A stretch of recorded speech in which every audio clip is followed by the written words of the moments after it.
This is Defenders TV Podcast, episode 136, and our spoiler-filled discussion of Black Panther, the 18th film in the Marvel Cinematic Universe. You think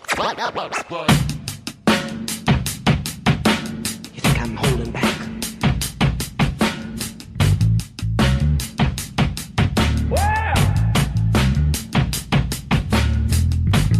You think I'm holding back?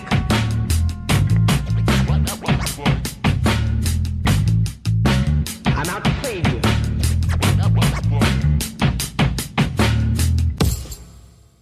Welcome back, fellow Defenders. This is Derek from Defenders TV Podcast, and we're here for episode 136 of Defenders TV Podcast for our spoiler-filled discussion of Black Panther. Yes, hello, fellow Defenders. This is John, one of your other hosts. And rounding out the group, Wakanda Forever, I'm Chris. Yes, we're here to talk about the 18th movie in the Marvel Cinematic Universe. We just finished our coverage of The Punisher, all 13 episodes of the Netflix show, and this came out right in time, just after we'd finished 13 weeks of The Punisher. So really delighted to talk back in the Marvel Cinematic Universe, and really delighted to talk about the first of 6 Marvel films coming out this year. Yeah, it feels like this is a joyous and belated, painful time we're in, where I was like, yay, we finished Punisher, we're going to have a small break. Oh god, Black Panther's coming. Oh, Jessica Jones coming right after. Yep. Then Infinity War. I'm like, okay, I'm loving the frequency. I'm like, kind of like, this is great, we're getting them like all the time now. We're not going to get a holiday this year, guys. Nope. No. Nope, definitely not. We said at New Year's, when we were doing our end-of-year discussion at the end of 2017, that 2018 was going to be the biggest year for Defenders TV Podcast. And it felt weird to start off the year halfway through a TV show and then record every single week and have an episode out every week. And then we've had a break now for about a week and a half since the last time we recorded Punisher. But that's a very small break in terms of what we usually have. As Chris mentioned, we will be doing Jessica Jones when it comes out. We'll have our first episode of Jessica Jones out on March 8th, as all episodes are released on Netflix worldwide. We'll have our first episode out then. But John, we have another upcoming event as well that we'll be doing just to fit in, just in case we have some extra time on our schedule to record. Yes, absolutely. Also coming up is our run into the Damnation comic book crossover event. Starting off on the 28th of February. Damnation number 1 is out on the 21st of February, and this crossover will include Into the Night, a Moon Knight podcast, Sons of the Dragon, the Immortal Iron Fist podcast, and Inner Demons, a Ghost Rider podcast. So please come on over and subscribe to Apple Podcasts, or go over to our website, defenderstvpodcast.com, and subscribe through any of the subscribe links there, any podcast catcher of your choice, and listen to this crossover event of podcasts with the Damnation comic book series. And why are we doing Damnation? It's probably because we have been doing so much Doctor Strange coverage, and this event is led by Doctor Strange. So it's a Marvel comic book event, has 15 issues overall in it. We'll be covering 4 Doctor Strange issues, the next 4 coming out. Our first one will be on the 28th of February, but the first issue of Damnation number 1 is coming out on the 21st of February, and that will be covered over on Sons of the Dragon, the Immortal Iron Fist podcast. So there's 4 different podcasts all going to be covering it, all covering individual issues. So this is going to be a fun one. This is the biggest kind of crossover that we've ever done. Yeah, it's a big pick and mix of podcasts for you to really get your teeth into and to really enjoy this comic series. Guys, okay, I'm going to jump in right here. Unfortunately, I cannot contain my excitement about talk about Black Panther. So, as I said, Wakanda Forever, let's get into this, because, boy, have we got a lot to discuss. So, I would say, typically, Derek, would you like to give us the episode details? But to bring it out a bit different, Derek, would you like to give us this film's details? Absolutely, yes. This film was directed by Ryan Coogler. He wrote and directed the movies Creed and Fruitvale Station, both featuring Michael B. Jordan. He's also released an image for the upcoming Creed 2, the sequel, also starring Michael B. Jordan. So he obviously has quite a lot of time for Michael, and I think as we go through the details of the movie, I think you'll probably get how much we all liked him in this role of Killmonger in the movie as well. It was written by Ryan Coogler along with Joe Robert Cole, who was co-producer and writer on American Crime Story Season 1, which is The People vs. O.J. Simpson. So I loved that series. Really good. We're also currently looking at the assassination of Versace as well. The second series in the American Crime Story season. That's been excellent. Yeah. This movie, obviously, as we talk about the amount of stars that are in this movie, this is probably one of the best casts I think Marvel have put together. It stars Chadwick Boseman as obviously the titular Black Panther, T'Challa. Also stars Michael B. Jordan, as I mentioned, Lupita Nyong'o, Danai Gurira, Letitia Wright, Daniel Kaluuya, Martin Freeman, Angela Bassett, Andy Serkis, and Forrest Whitaker. Yeah, an absolutely excellent cast and a really good team behind this movie overall. John, do you want to tell us what they gave us with your synopsis for Black Panther? Sure. T'Challa, the Black Panther, after the events of the Civil War, returns to his home Wakanda, the reclusive, technologically advanced African nation. Back in his homeland, he takes up the mantle of his revered dead father, T'Chaka, to serve as his country's new leader. However, the past actions and secrets of T'Chaka quickly resurface, and the newly appointed King T'Challa soon finds that he is challenged for the throne by a resourceful and astute Wakandan. The newly arrived challenger, named Erik Killmonger, is filled with revenge. He works with the border faction of Wakanda to assert his claim on the throne and future path of Wakanda.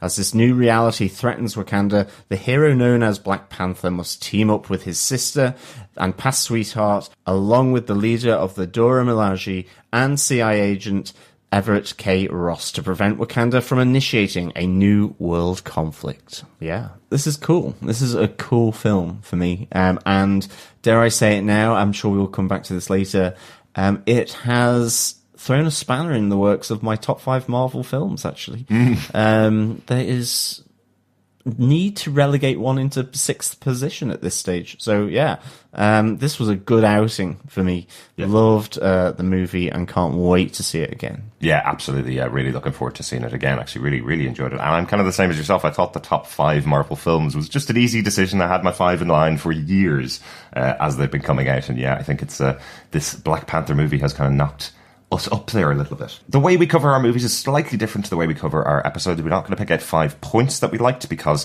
it's a big film, so picking out 5 individual points is quite difficult. The way we cover it when we do our movies is we talk about the hero, we talk about the villains, the supporting characters, and the 2 big battles that we see in the movie. There's always 2 battles in every Marvel movie, so we'll be talking about it that way. So let's kick off with our hero for this movie, T'Challa, Black Panther. Kind of interesting to have the character like this.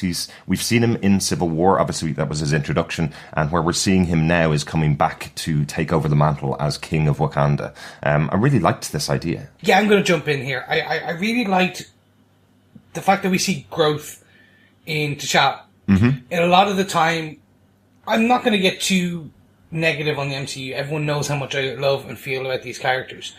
But what we do see is someone who's reluctantly almost taking the mantle. He knows he has to, but the reluctance is that joke about don't freeze.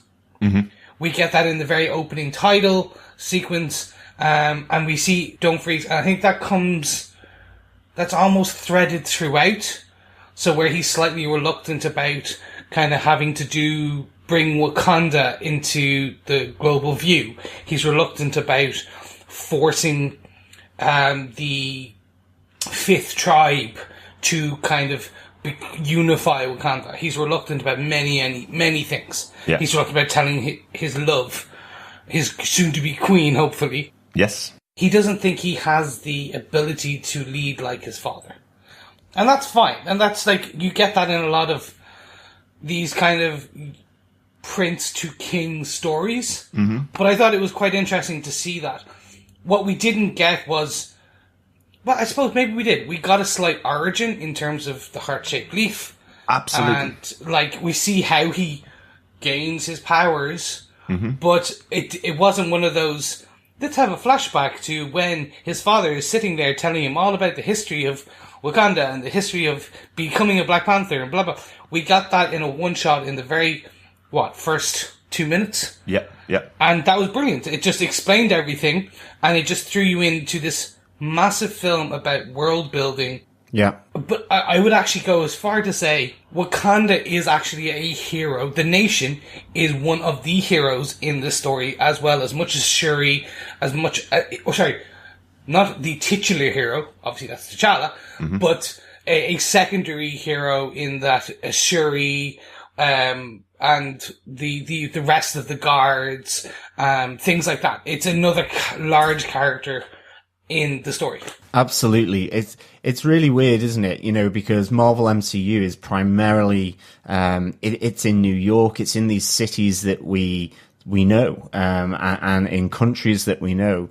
And for me, this took on the idea of building a world in the same way that, you know, DC builds Gotham, and you live that city, it's part of the character, and Wakanda is being presented here. I love that opening sequence where it kind of gives you those little tidbits of the formation of this nation, and this country. I thought it was really, really good. Mm-hmm. I think, as well, I love the arc of the hero here. You know, you get that crossover back to Civil War with the aftermath of his father's death, the previous king of Wakanda. But I really liked how, you know, they strip away the powers of the Black Panther in the challenge before he's crowned. You know, that the nation is given a chance to put forward a different person here to lead them as the king of Wakanda, and that it has to be on equal measure. Yeah. And they strip back his powers and take back the Black Panther's mojo, really. Yeah. And I think in addition to all of that, there were moments in this movie where I didn't feel sympathy for T'Challa. Like, almost when he is challenged by Killmonger, by Erik, it's that idea that, you know, he and his family don't have that divine right as a monarch to rule. And there was an element of, like, seeing them close ranks to try and stop this outsider, even though he's Wakandan, in part, from taking on the mantle. You know, they didn't want him to challenge. It's only with the help of the border tribe. There's kind of mixed emotions I found in that second challenge fight that I had with T'Challa. You know, it's kind of, you almost feel as though they're trying to preserve their power, where and it was a really nice mix-up to this character for me, to see that kind of almost political side. Yeah, you know, that succession. It's kind of like Henry VIII and his 6 wives kind of thing. You know, the blood, the gore, the betrayal, all these kind of things coming in because it's based around being appointed a king or queen, you know, of a nation. Yeah, I love the idea that the mantle of king of Wakanda doesn't pass to him until all 5 tribes have said,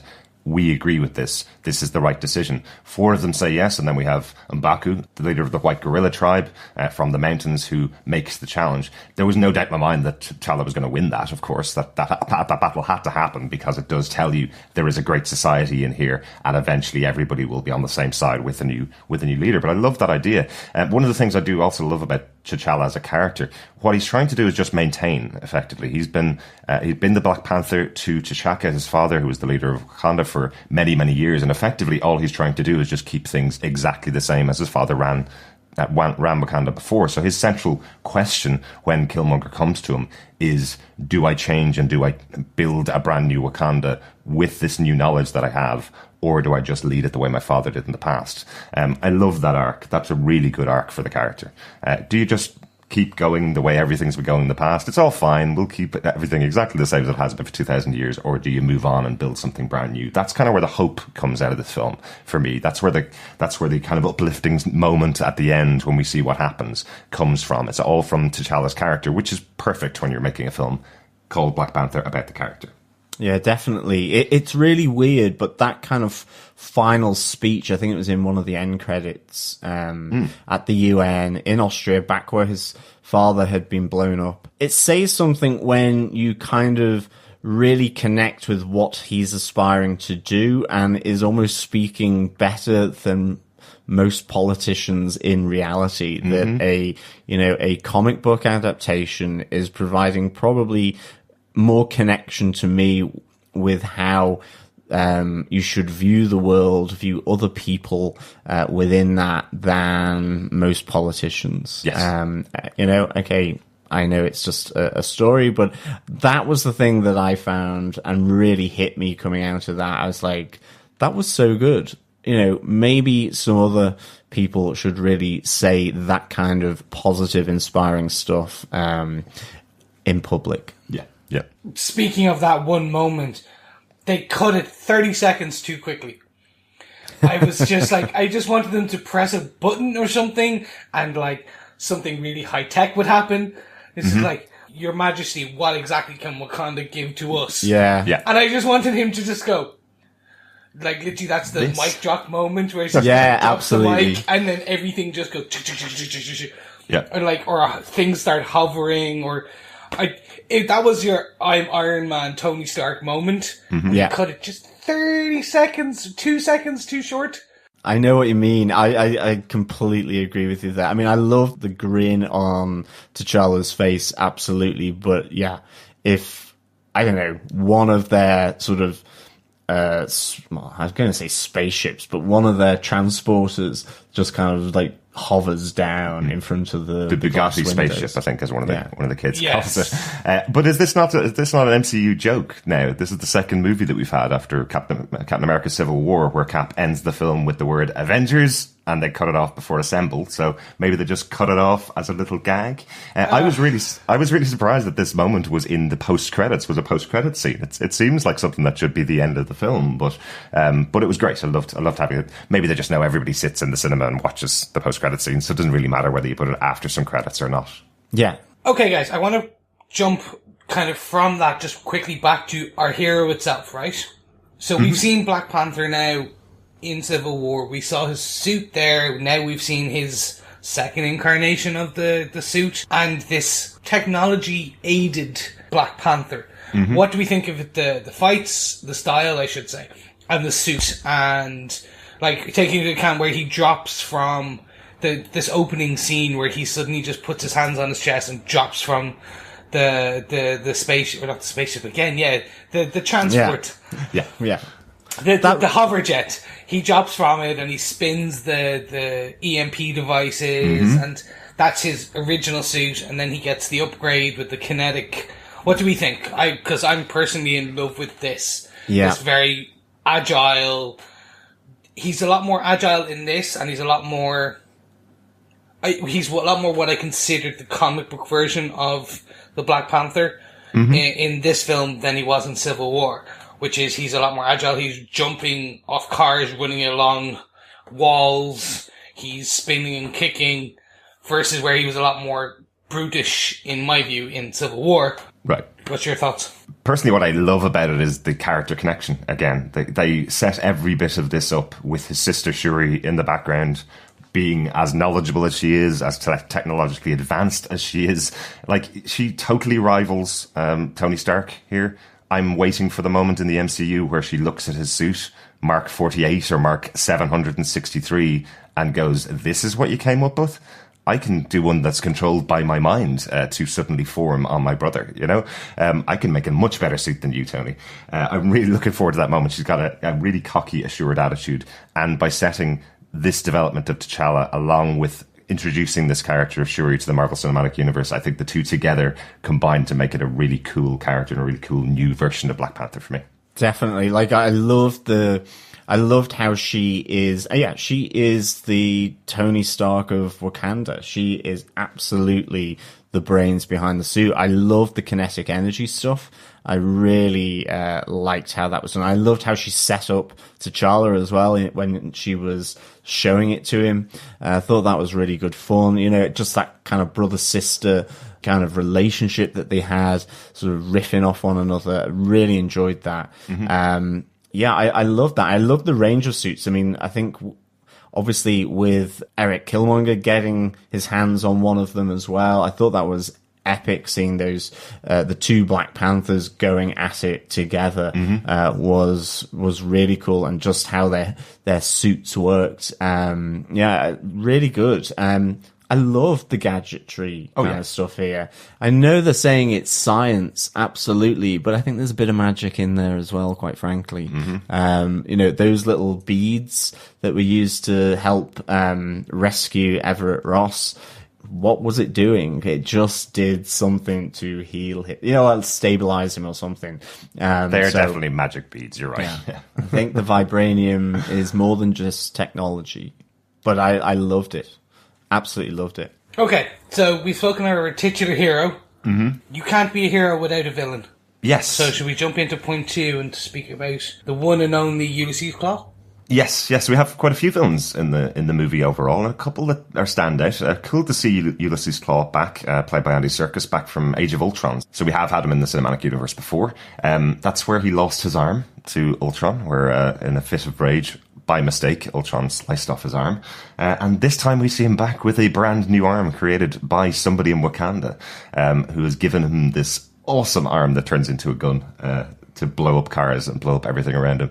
I really love the performance of Andy Serkis in here. I think he's just the right level of maniacal bad guy, where he adds a bit of fun to everything going on. There's some great little moments in there where he's talking to Martin Freeman, and Martin Freeman jokes with him going, "Oh, do you have an album out?" And he goes, "Yes, I'll send you the SoundCloud link." And Martin Freeman's going, "No, I really don't want to hear your music." Yeah, exactly. Fun moments. But that joke is actually carried a little bit later in the movie when we have the battle in Korea, and he's saying to the guys, turn on some music. What is this, a funeral here? That little joke where Claw has this background where he loves to have music on all the time. It's just nice little touches like that with the character. But he is a proper villain in here. Oh, definitely. Yeah. I mean, but I like how he is on that edge. He enjoys the danger. He enjoys the chase, and he's supremely confident that he will always get out of it, that he knows how to. And I think that then I certainly wasn't expecting him, to die in this.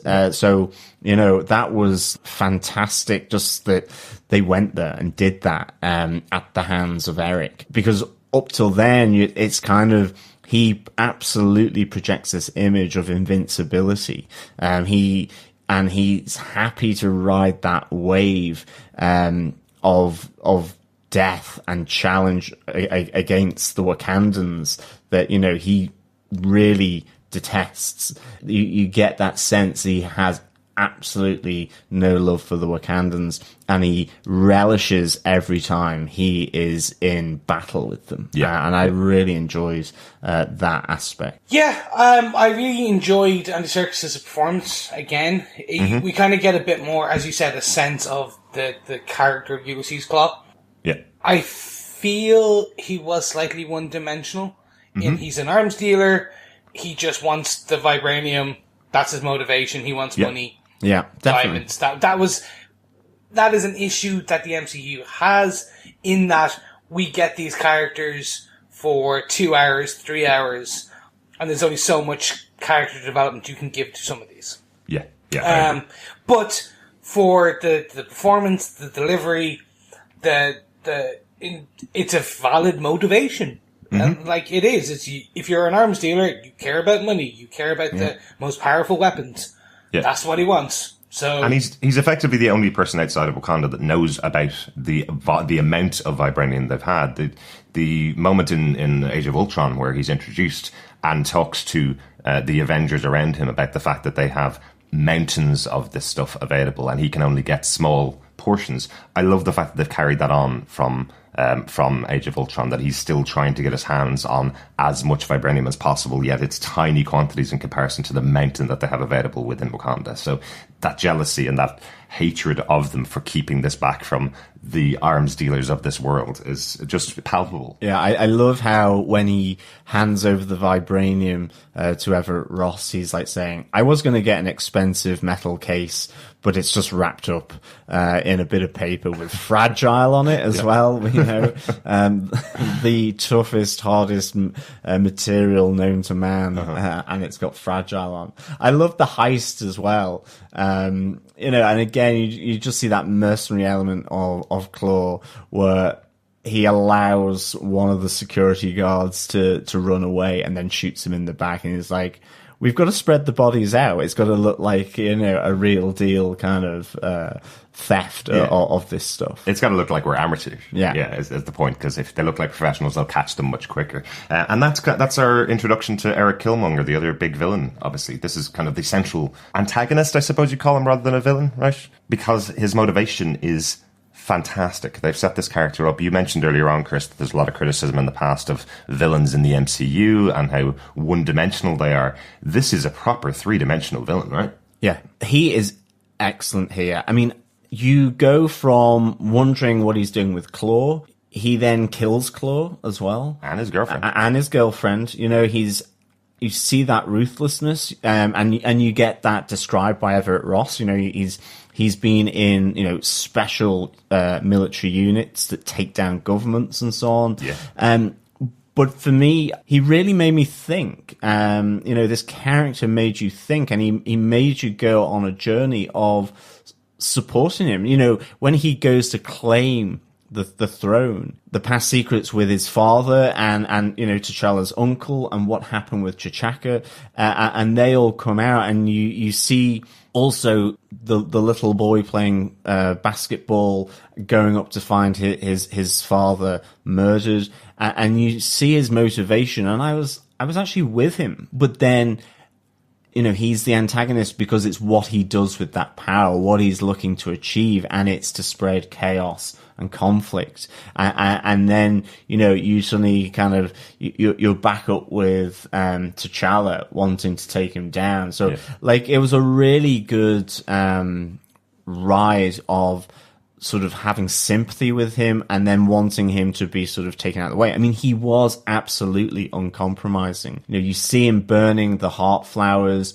His motivation is pure anarchy, but you also do get a sense of a justification of what he's doing. You know, it's to right so many years of wrong that he sees from his time living outside of Wakanda. I think that final scene with T'Challa, where he effectively gives up any notion that he wants to be saved by T'Challa, despite the offer from him, that he would prefer to die in that moment as what he sees as a free man. Exactly, not be a slave or not be trapped in prison. Yeah, exactly. And I thought, you know, it's a character that absolutely had fantastically sort of layered motivations and really made you think about where he was coming from, even where it felt anarchic and aggressive. And I thought that was really good. Yeah. Chris? Erik Killmonger is now up there in my top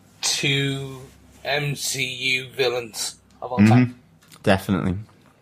I find that I do struggle calling him a villain, though.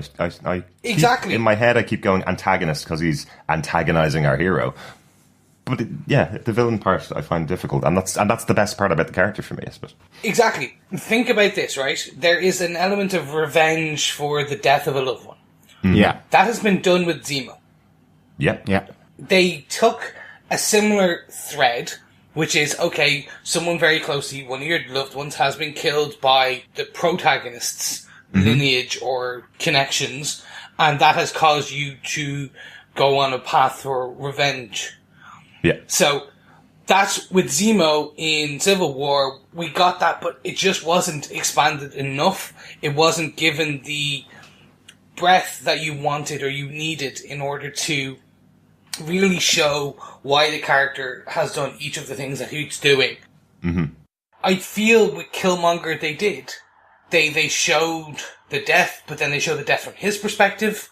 Yeah. When he takes the heart-shaped flower and is sent to the spirit realm, or that hallucination where he sees his father, you see him as the child, but then you actually see him, you see, again, and this kind of comes down to Michael B. Jordan's acting kind of pedigree here.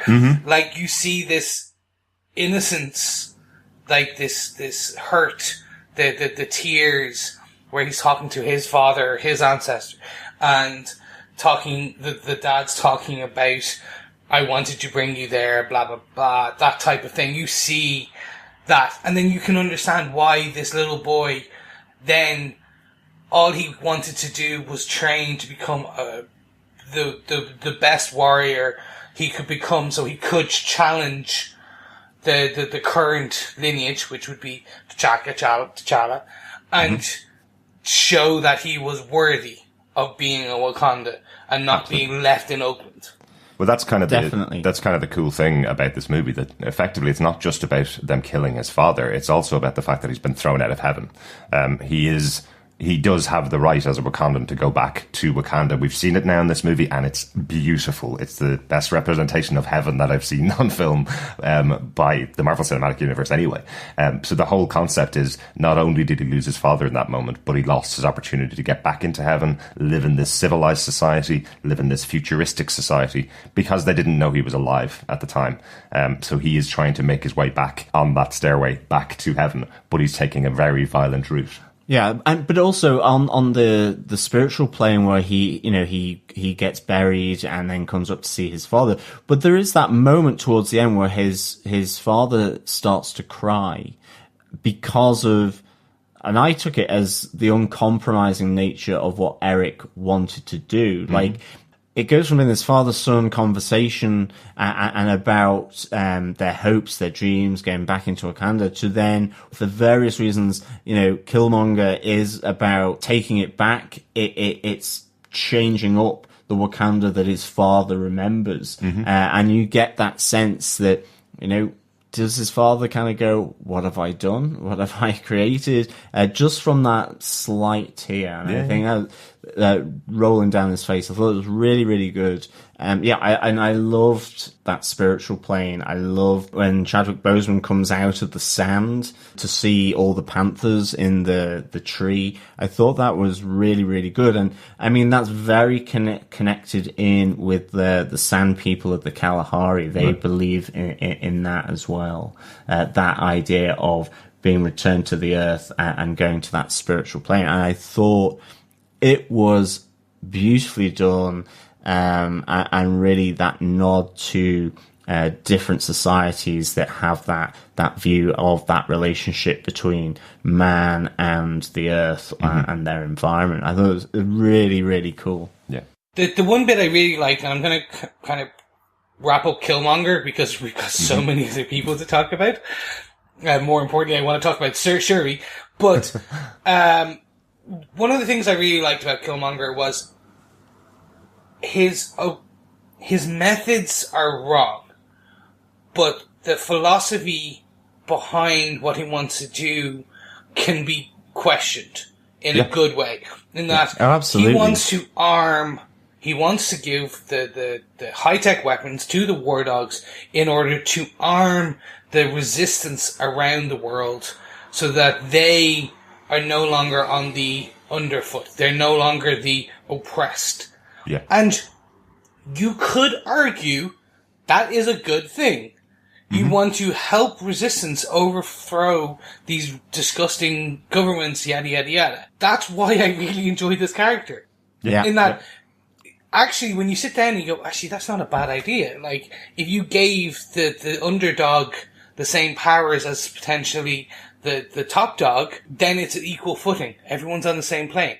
And that's the big difference, isn't it? That's where the decision is made at the end of the film, because the only difference between Killmonger's plan and T'Challa's end decision is that the only thing that Killmonger wanted to do was give weapons to arm the war dogs and arm the underdogs around the world, whereas what T'Challa decides to do is share the technology, the education, and use what Wakanda has built over millennia of having the vibranium and having all of the work that they've done with it. He decides to share that with the world, work with them to use it right, rather than just giving someone a gun and saying, shoot the person that's wronged you. Absolutely. And I think this is where, the Black Panther and Killmonger, just for me, were their stories and how I was in that moment feeling about them in terms of, positive or negative, were these all kind of intersected. There was that moment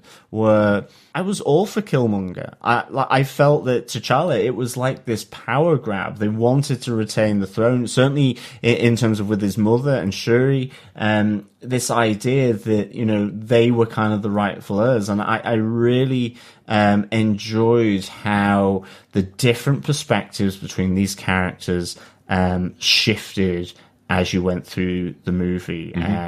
In terms of whether you agreed with them, disagreed with them, sympathized with their motivations or not. I thought that was, for me, one of the best aspects of this movie. And one of the best aspects of a Marvel movie, to be honest. Yeah, true. Just one of the other villains that we have in this movie, I'm calling him a villain, probably because he's the one that underpins why Killmonger's ideal is something that you can identify with. That's W'Kabi, who's the leader of the border tribe, played by Daniel Kaluuya. He's the husband of Okoye, who's played by Danai Gurira, the leader of the Dora Milaje. Quite interesting. I didn't catch that when I was looking at the movie. I didn't catch that it was her husband. But that's a really interesting one, that not only is he supposed to be protecting the borders, but he has been convinced by Killmonger, who brings the body of Claw to him, which is all he's looking for. He didn't get that from T'Chaka. He didn't get that from T'Challa. So he now has a new leader who's willing to do the things that W'Kabi would do if he was out there, if he had left Wakanda. But he's not only challenging the king, he's also challenging his wife. And you've seen Danai Gurira in this movie. I wouldn't challenge her on anything. If she told me that the sky was red, I would say, yes, it is. Of course it is. So fair dues to him for standing up to her. But I do think his underpinning does make him a bit of a villain in the movie. He does turn around by the end, but the fact that he goes along with Killmonger does make him a bit of a villain in the movie. Complex character. Again, it's more about...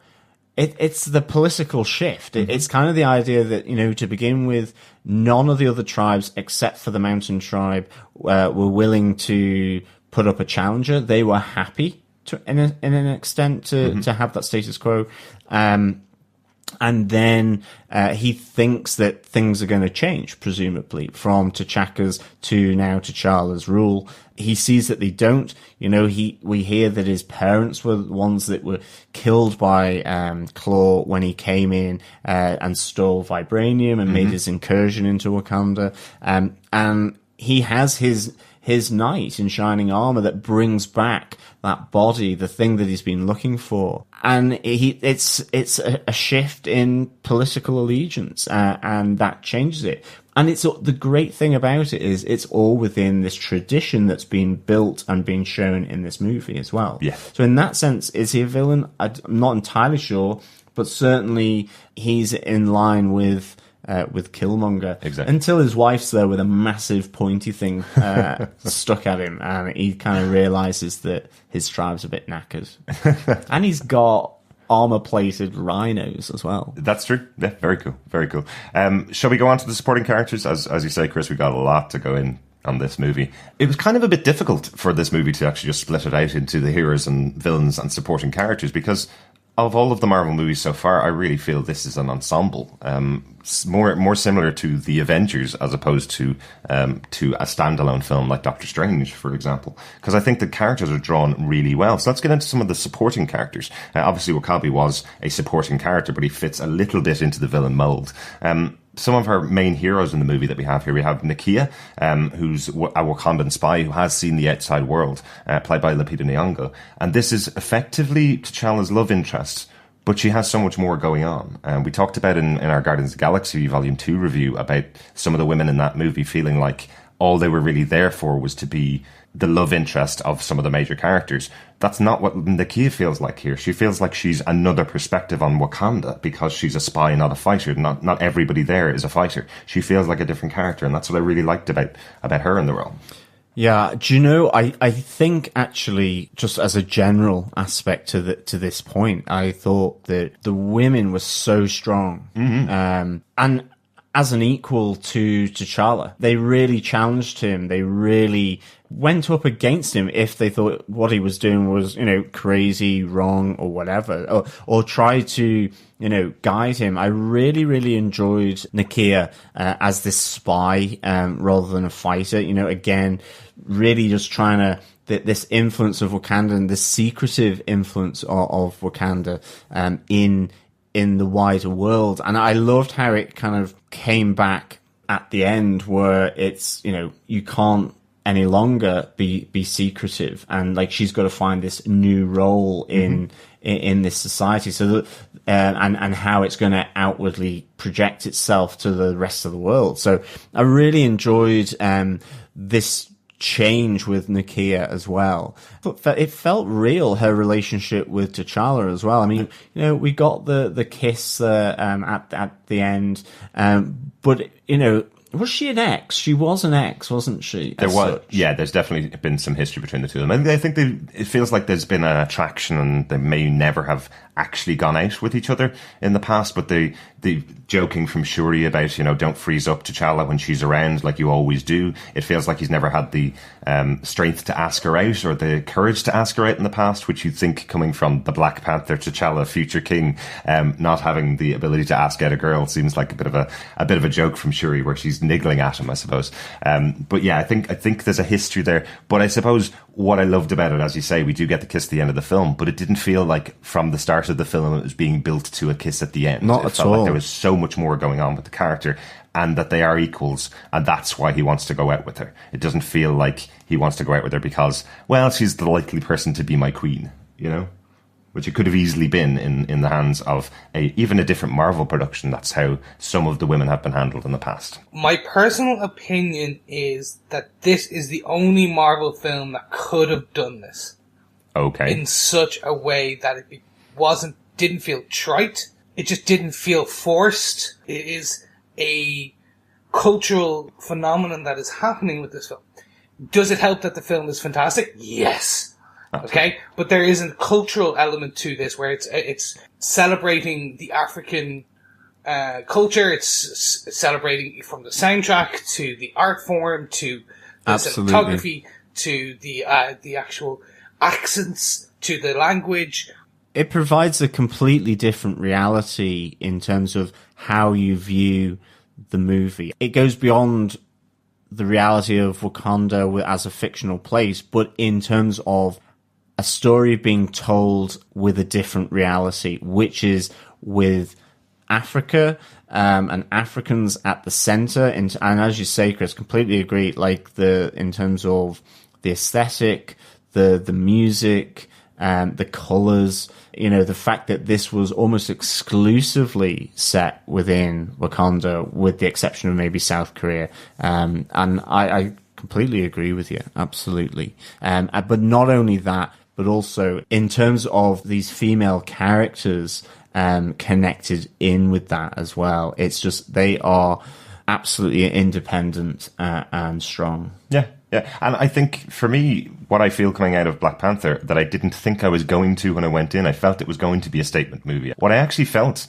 when I finished the movie was, this is just an aspirational film, and everybody should aspire to treat everybody equally. That's what it felt like it was about. I came out of it pumping the air going, this really feels like we should as a society get together and work stronger and harder to make sure everybody gets the same opportunities in life that all of these characters seem to completely agree with. It's quite interesting. The prelude comic for Black Panther is set 10 years before this movie. It's effectively saying that T'Challa has been the Black Panther for his father's king for 10 years, from the moment that Iron Man came out. And his first mission is with Okoye, the leader of the Dora Milaje.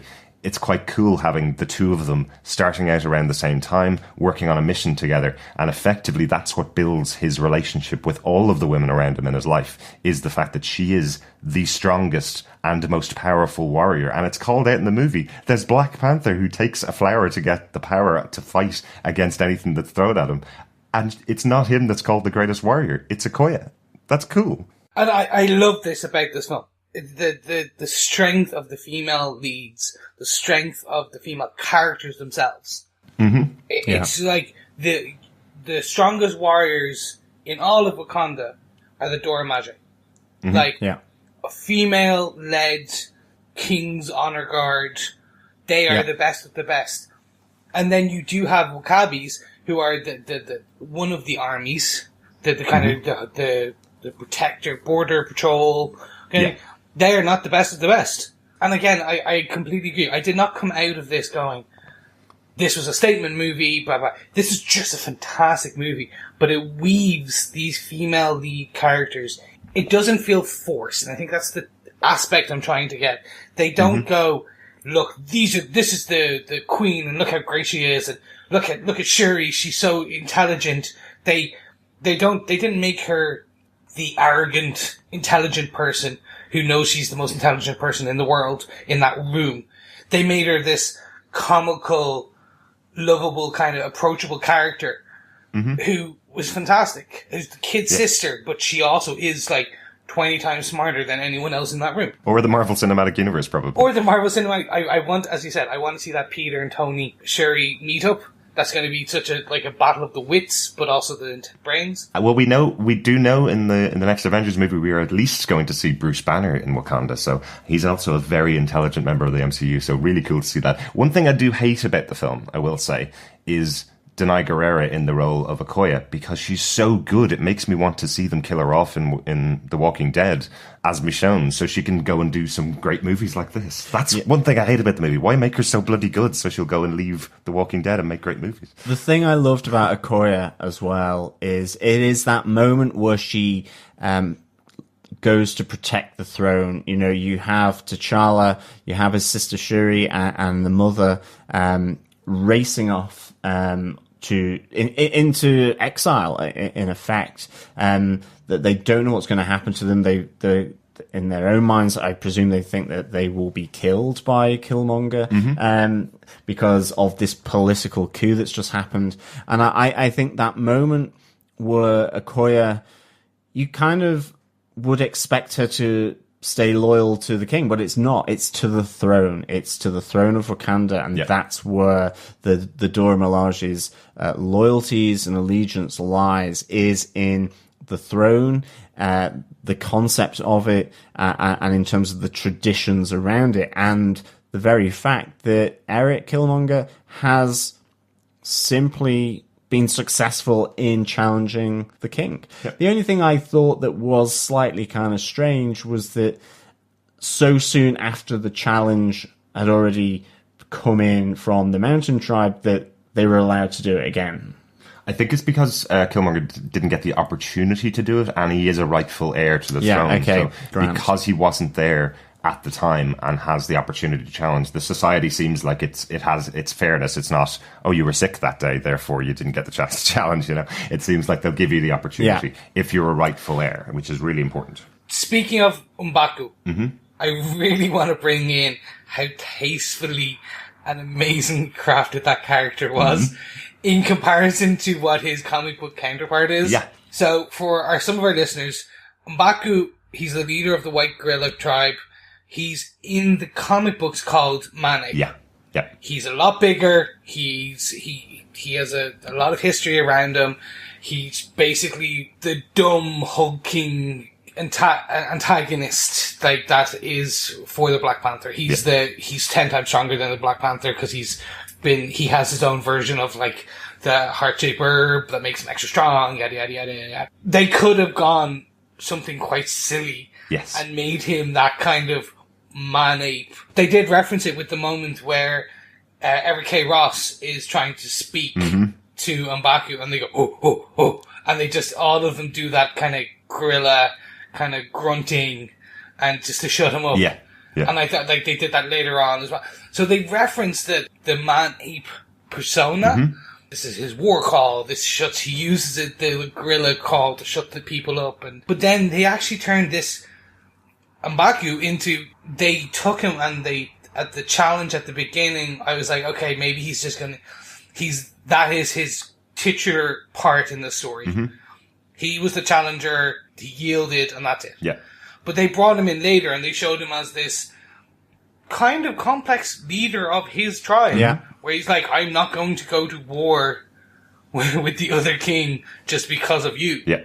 I am indebted to you because you showed mercy. You didn't kill me. Right. But there was, I thought that was just it was a really clever use of the character. Yeah. You could have easily just leaned into the comic book version of him. Yeah, definitely. You know what I mean? Yeah, what I do like about M'Baku is the fact that it effectively again is saying it's a just society. It's saying that he did challenge him, he lost the challenge, but he'll still stand up for his king. He'll still stand up and stand alongside T'Challa when he realizes that his king is still alive. That just again rounds out the society, making sure that we know that they have their challenges, but once a challenge is won, then everybody will follow the rightful decision once it's finished.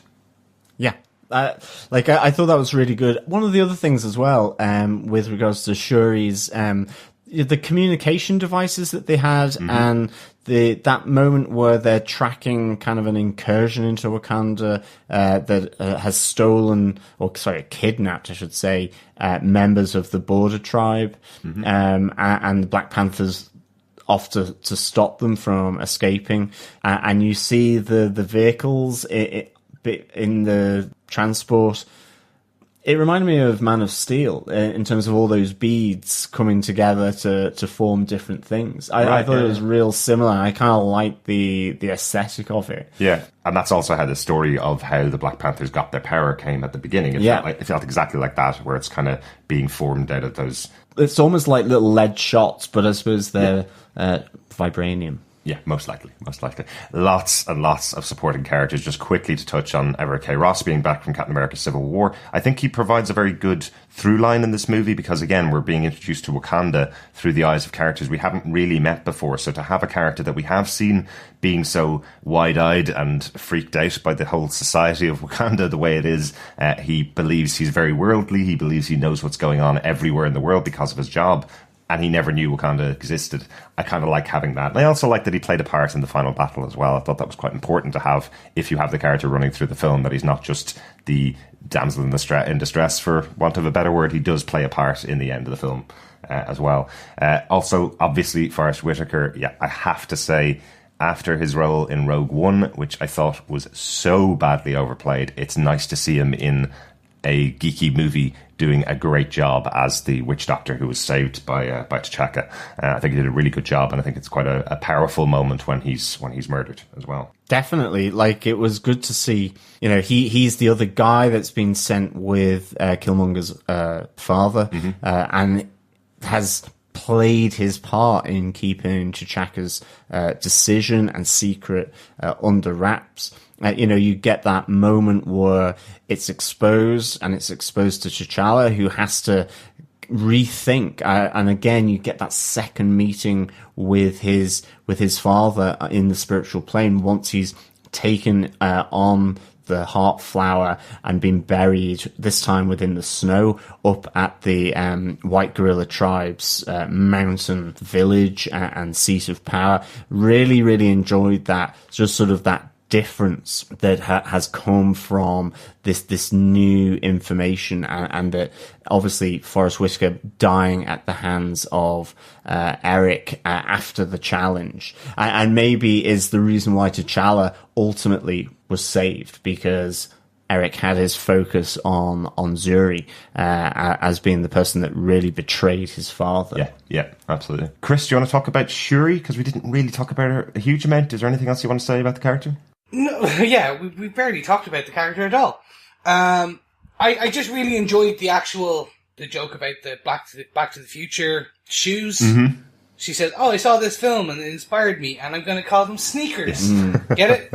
It's just there's an element where she introduces you to a lot of also the technology that we see in Wakanda, and you could even put the technology as a supporting character. Oh, yeah. We see the fantastic use of these AI drones. It vibranium kind of just bubbles up into the seat of whatever. So Everett K. Ross uses it as the kind of flying the ship. The end, flying the ship. Yeah. Shuri uses it to drive the car. Yeah. I thought it was overall fantastic. Yeah. So I just really enjoyed the use. The one thing, so some of our listeners who are new to Black Panther, and don't know a lot of his history, there was one bit I was waiting for. So in the comic books, there is an arc where Shuri becomes the Black Panther. Mm-hmm.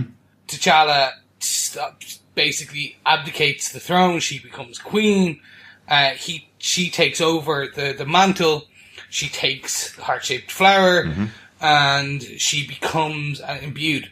There was a nanosecond where I thought that she was going to don some form of armor herself towards the end battle, and I was like, That would be cool. Yeah. That would be really cool. But instead she gets the awesome Panther Gauntlet, the most powerful looking weapon we've seen in the MCU. That's awesome. It looks like it's up there with the guns in Guardians of the Galaxy. Like it's pretty cool. Oh, it's amazing. The question this straight away brought to my mind was, though, we always have this question of what will happen 5 years down the future when Chadwick Boseman doesn't want to be the Black Panther.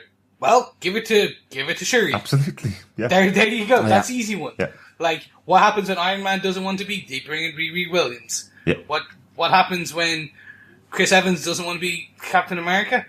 Well, you just give it to the Winter Soldier. Yeah. There you go. Like, there's all these great Or Falcon. pieces. Of course. Or Falcon. I don't know. Or hey, you could just give it to America Chavez.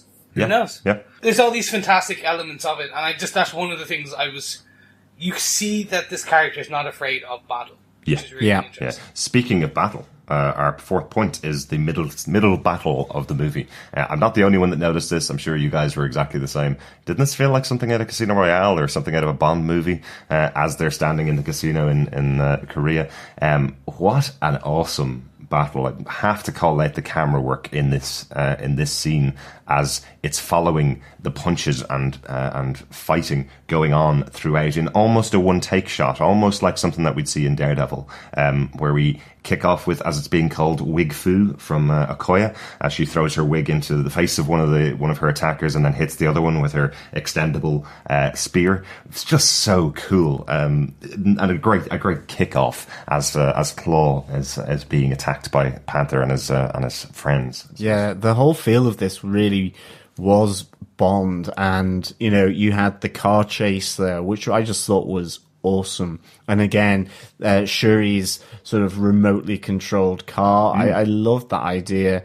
Effectively she's, you're going, okay, she's safe. You wondered what was going to happen with Claw as well, and he ends up getting taken by the CIA ultimately. Yeah. And this is where you get T'Challa's failure to bring him back because of the escape then, but at the hands of Erik Killmonger. But yeah, the car chase I just thought was awesome. And so, as you said earlier, Chris, you really see the Black Panther suit here in use, and him being really acrobatic, really flowing in terms of him being on top of the car waiting to pounce. I love that, just seeing the bullets hitting his suit, and it's sort of that purple spreading throughout the suit as it charges up with the kinetic energy. Absolutely. Really, really cool. And as I say, his cue is Shuri in the background going, so you may have noticed that your suit is charging up as you get hit by bullets. Yeah. That's an extra feature I've added. It's quite cool. What a great extra to add if someone's going to get shot at many times to make sure that the suit gets even more powerful. It's almost like the Hulk getting, the more angry he gets, the more powerful he gets. The more you shoot at me, the stronger I get. Quite cool. Yeah. And I think the casino part as well, just awesome in terms of that sort of tension when Claw comes into the room and Everett Ross dealing with him, and just with T'Challa, Nakia and Okoye seeing this nemesis of Wakandan nation. I really, really enjoyed that. And of course we do get the cameo as well here. Yes, I loved it. I loved it so much. It was just such an easy, I'm going to take these chips and I'm just going to keep them over here for safekeeping. Yeah. It was, what, 45 seconds of a cameo over good old Excelsior-led Stan Lee. Yes. I was so happy. I'm also quite sad because I think we have one more pre-filmed cameo. Yeah. Because for our listeners, Stan Lee did about 6 back-to-back filming of cameos for these films. Now, he's only done those 6, so he's kind of back-to-back them. And unfortunately, our Excelsior-led creator was in hospital recently. He is 93 years old. So how many more will we get? I'm hoping he is well enough very soon to do at least another 6 more. So we have him for years to come. But it was a nice, quick cameo. Definitely. I was scared for a second how they were going to use him. At a certain point, I was like, is he going to be the security guard He's the bumbling security guard where Killmonger's in London. I was expecting something like that, or I don't know. It comes to that point of like, where is he going to be? Yeah. But it's funny that he always has a gaggle of young women around him. Look at Guardians of the Galaxy 1. He's a bit of a Hugh Hefner here in the MCU. He's played Hugh Hefner of the MCU in one of his cameos back in Iron Man 2, I think it was. Where he played Hugh Hefner, so Yes, and of course there's his Deadpool outing. Yes, let's not forget that.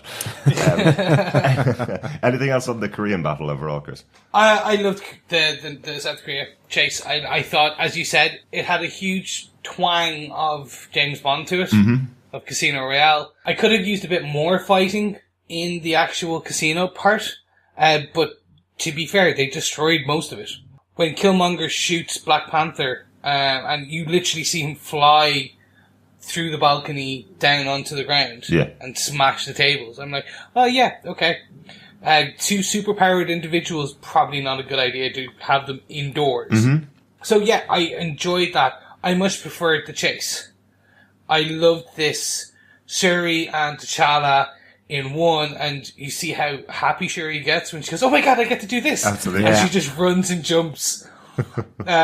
And I love that. But then, again, this is one of the reasons I really enjoyed Ryan Coogler for being a director and one of the writers on this, is that no matter how serious, this is a serious thing, this is a car chase, this is where you're going after one of your biggest villains, or what we consider one of the biggest villains in this up to this point.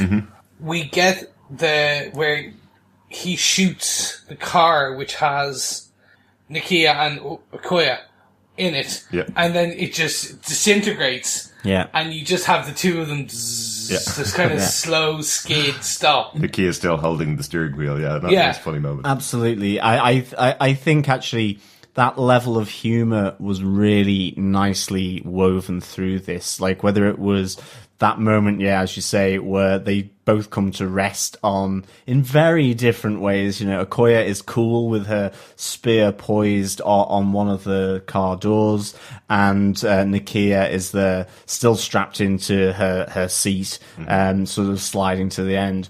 But also, like with Shuri and with T'Challa, that kind of brother-sister interaction, I thought it was really nicely done, the humor in this, without detracting from the more serious elements. And I'm going to just chuck it out that I would say it was better done than Thor Ragnarok. I think we went through a year of Marvel comedy movies, and I think we're starting our year of probably much more serious films from Marvel. There's a weight to this film, but that doesn't mean you can't have a few laughs. Absolutely.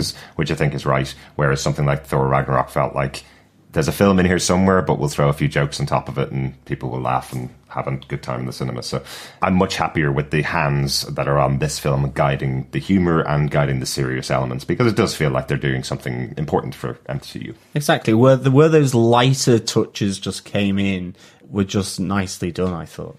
Yeah, and it's like, even for example, where Shuri and T'Challa see each other again for the first time, when just before she shows him, they do that kind of real brother-sister kind of fist bump shake. And it's just like, it's their version of the way that Dora Milaje kind of, and everyone bows and to the king. They're brother-sister, so they have their own version of it. Yeah. Or even as well, just where, she's wanting to be in her slacks and t-shirt and dressed down for the crowning ceremony. And I thought that was just a nice little touch, as well. Just kind of nice and light, And for our American fellow defenders, slacks mean trousers or jeans. Trousers or jeans. That's true. Anyway, to get back to Korea, I actually enjoyed how this ended. The way they capture him, the way that they end up in the interrogation unit. I was pretty sure I had seen all of that interrogation scene from the trailers. For the number of trailers we had seen. No, there was this fantastic. There was a lot more to it. Like, we get why or how Everett ends up where he does. We get then the conversation between the actors in Wakandan in their own language. Thank God it was subtitled. That is a question I was going to ask, Chris. Yeah, we saw this in our local cinema, which subtitled the film in French and German subtitles. No English subtitles at all throughout the film.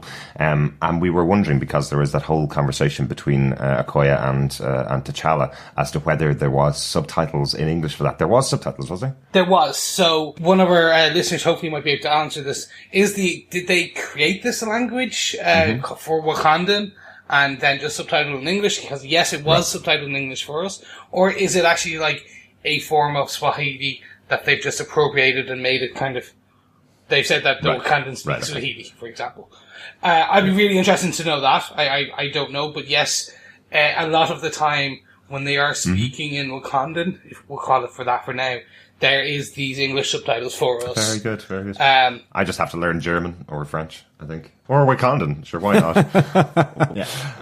But yeah, it's an interesting scene where we thought that was it, that's the end. No, this is how we're going to transition you into this, back to Wakanda. Yeah. And it was great. And now speaking of, so if they bring us back to Wakanda, we might as well bring ourselves on to point 5. It's because I want to actually start talking about this T'Challa being challenged by Killmonger, the final battle, and then how things are wrapped up. So, guys, what do we think? Like, T'Challa has been challenged. What do you think? Were you ever in peril, or did you ever feel any peril for our titular hero as he was kicked off the waterfall? It's funny, I never thought he was going to die, obviously, but I did really like the way that actually T'Challa, he got cut, he got punched, he got taken down, at least by Killmonger. But even when you go to M'Baku as well, as the leader of the mountain tribe, he's got some shots in that original challenge as well. I actually did get that sense that having the Black Panther power drained away from him made him more fallible, made him more vulnerable. Even though I didn't necessarily think, obviously, that they were going to get rid of the Black Panther, because we've seen him in Infinity War trailers, but certainly... Well, we've seen someone in the suit in the Infinity War trailers. Well, that is true. It could be anyone. But they're never going to get rid of the Black Panther, because that's just a title that can be That is true. That is true. My bad. But I definitely... I did get that sense that he was more vulnerable, but I didn't expect that he was...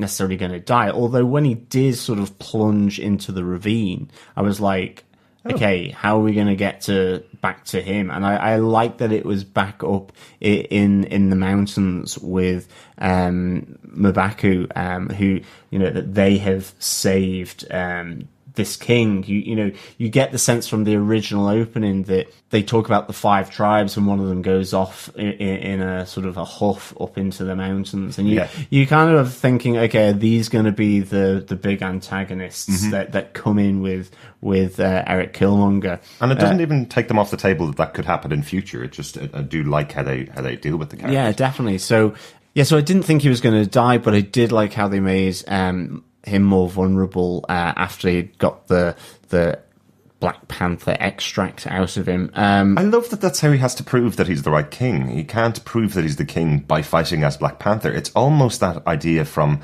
Spider-Man Homecoming, where Tony Stark's talking to Peter and takes away the suit from him, and Peter says to him, well, I'm nothing without the suit, and Tony says to him, well, if that's true, well, then you're nothing.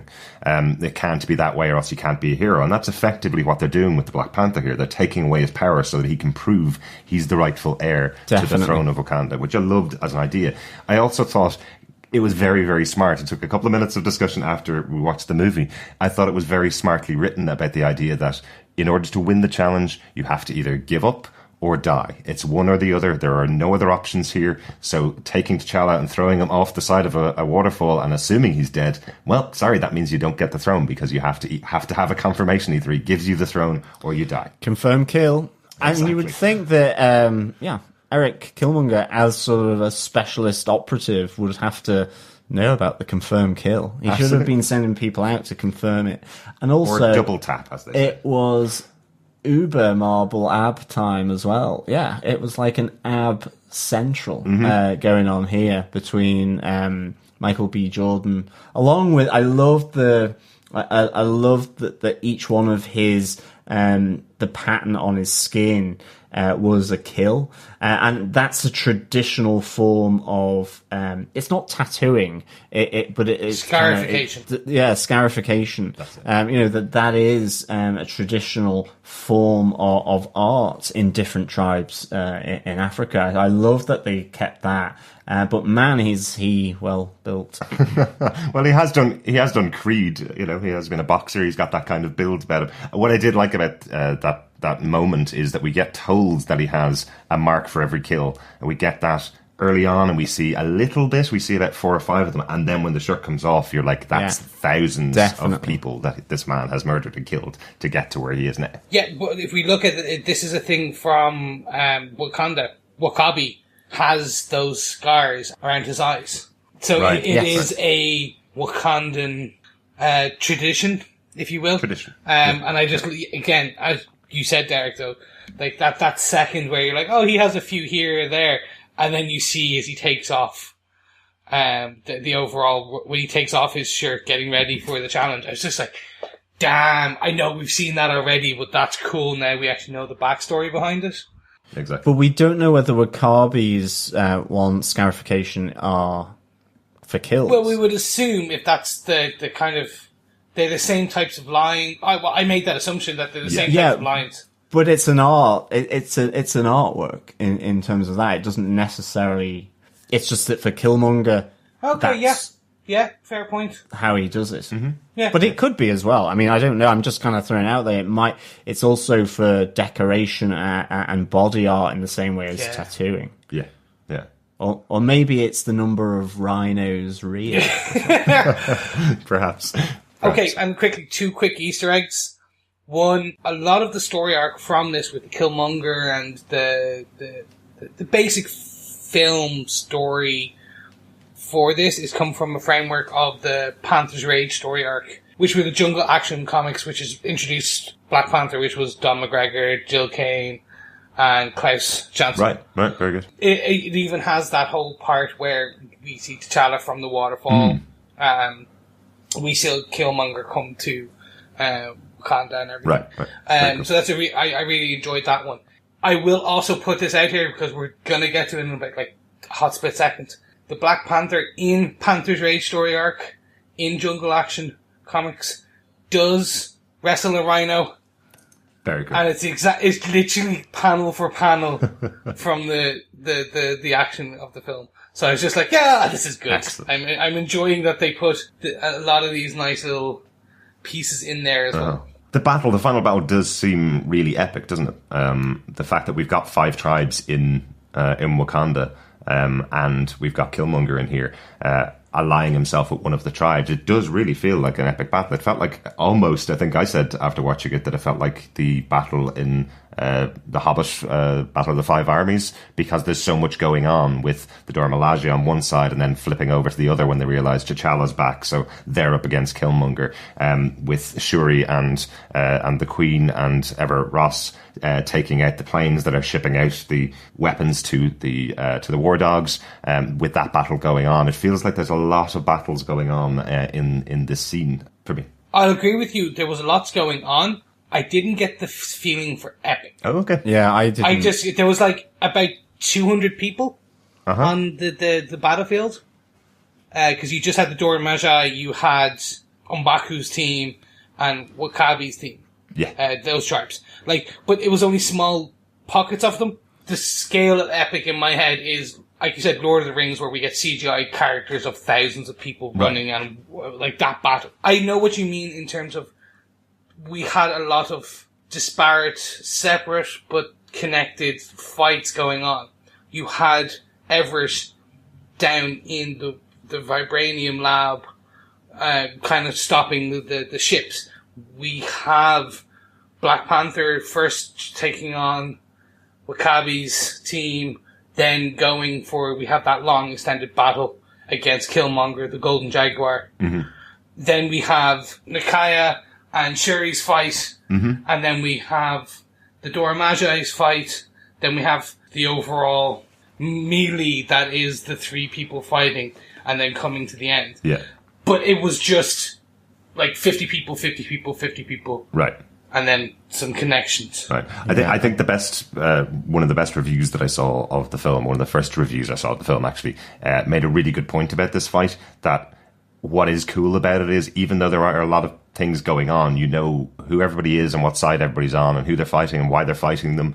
You can get that really well because the movie has set up every character really well from the beginning. It's not just a huge battle where you're pulling in loads of people that you haven't seen before. Everybody's got a motivation and everybody has a place to be at the right time, and it follows them all really well, I think. Absolutely. I think for me, the great thing about this final battle is just how personal it is. You know, you see one of the Dora Milaje getting their throat slit by Killmonger in the suit. You see the chance that Killmonger has and that he sees and what he wants to take in terms of trying to destroy T'Challa's family. You know, he sees that he can take down Shuri, Nakia, and really consolidate his power. But it's also that personal element to me, which I thought was really, really good in this final battle. Yeah. And yeah, it's more epic in the sense of lots of different things going on. And I really enjoyed Everett Ross's moment where he does the Black Panther sign in order to rescue his ship as he's tracking down the other ships. Yeah. It's almost like bringing him in as a member of Wakanda. Yeah, that was cool. It's almost like you've that. joined the tribe now, yeah. This was an ending battle I really enjoyed. I really liked. It was, as you said, we knew who everyone was, what everything was doing.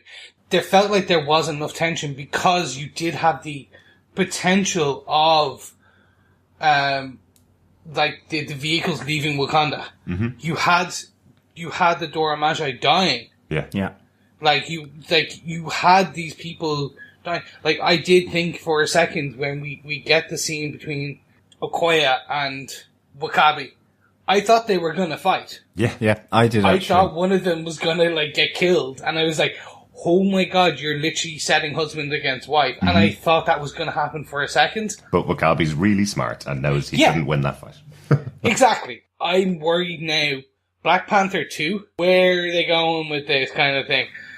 Because you've killed two of your greatest villains. They did kind of set up the future villains because of the fact that they are such a heavily industrial nation who is now going out into the world to tell the world that that they have all of this advanced technology. And the setup for the future is, well, once you've done that, then everybody's going to want it. So you've now set every criminal in the world with a target on Wakanda, going to Wakanda and getting this technology for themselves. So while I don't know a specific future villain that it could be, the whole setup for Black Panther 2 is really there. It's the whole concept of now you've got the world against you if that's the way they want to go. But can you imagine if Okoye killed W'Kabi and then W'Kabi's people just left with Killmonger? Right, yeah. Like, then you literally they've just brought in M'Baku's team into the fold, and then you have this other, the tribe that was always part of you, that looked after your borders, is now gone. Yes. I thought that would have been interesting. Yeah. Which brings me to the longest death breath in the history of the cinema. Mm-hmm. Yeah. Did I enjoy the death breath? Did I enjoy what was said and how it was said and why? Yes. But you can't take that last gasp of air and then last for about, 30 minutes? Like, while you're carried to the sunset and then say another whole monologue and then die. When you take the last gasp, you're supposed to then kind of, literally, it's your last gasp. So I was just like, oh, well, okay, maybe something. I thought he was going to, rather than the whole drowning at sea, I thought he was going to, like, fall on the spear. Right. Like, and then that's like, okay, well, you're not going to take me. And then he just pushes himself forward, and then the spear is literally shoved all the way through, or something like that. Yeah. That was cool. Yeah. But when they had the last gasp on the train tracks, well, I'm not letting you away with this one. I love too much else about your film. I think it's obviously the artistic decision of carrying him so that he can see a good moment in Wakanda, so he can see a moment of the sunrise in Wakanda. That's a good choice and a good artistic choice. There's also obviously the fact that T'Challa effectively says he can save him. So he's telling him he's not dead right then. He's saying, I can save you.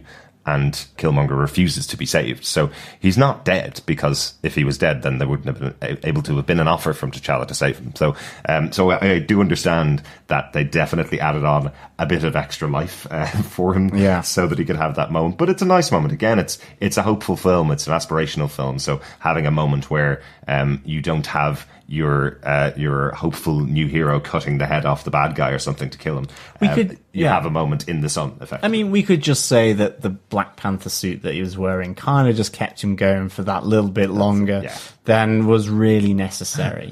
It was made by Shuri, right? So she would have put something in there so that people could have kept T'Challa alive for an extra half an hour, you know? I really enjoyed that they mentioned the key to the demise, the key to the actual epic battle at the end, at least 30, 40 minutes before. It wasn't Shuri and the actual, the hover trains, how they negate vibranium. Mm-hmm. And I was like, oh, that's a really interesting thing. Why? Oh, now now I understand. Like, that was clever. Yes. And I enjoyed that more than Shuri suddenly screaming at him midway through a battle, going, oh, I'm just going to give you the answer now. Yeah. No, they set it up a lot in advance. Do you know what's also cool about this movie? Because remember things like Superman, you know, in the past, where they have eventually got to create something that takes away his powers. You know, they have to create kryptonite to take away his powers. That's the way you have to do it after 30 years of him battling. What I loved in this film is this is only the second appearance we have of Black Panther. Number one, they create a thing that can take away his power instantly if he just drinks it. So I'd definitely have a royal taster employed in the future in case somebody wants to take away your powers and just drop a little bit of this substance into your drink. And secondly, as you say, Chris, they have now shown there is something already built that can take away the power of vibranium. So Captain America's shield, for example, built of vibranium. Potentially we'll be getting a slight change to the Wolverine character if he ever comes back into the Marvel Cinematic Universe, where that will also be able to take away the vibranium that's on his body. But I liked that they set up in this film that there are ways to take down the power, and also that T'Challa, even if he doesn't have that power, is warrior enough to be king. Definitely. Yeah, but the interesting thing is, the heart-shaped herb is gone now. It is. Is it?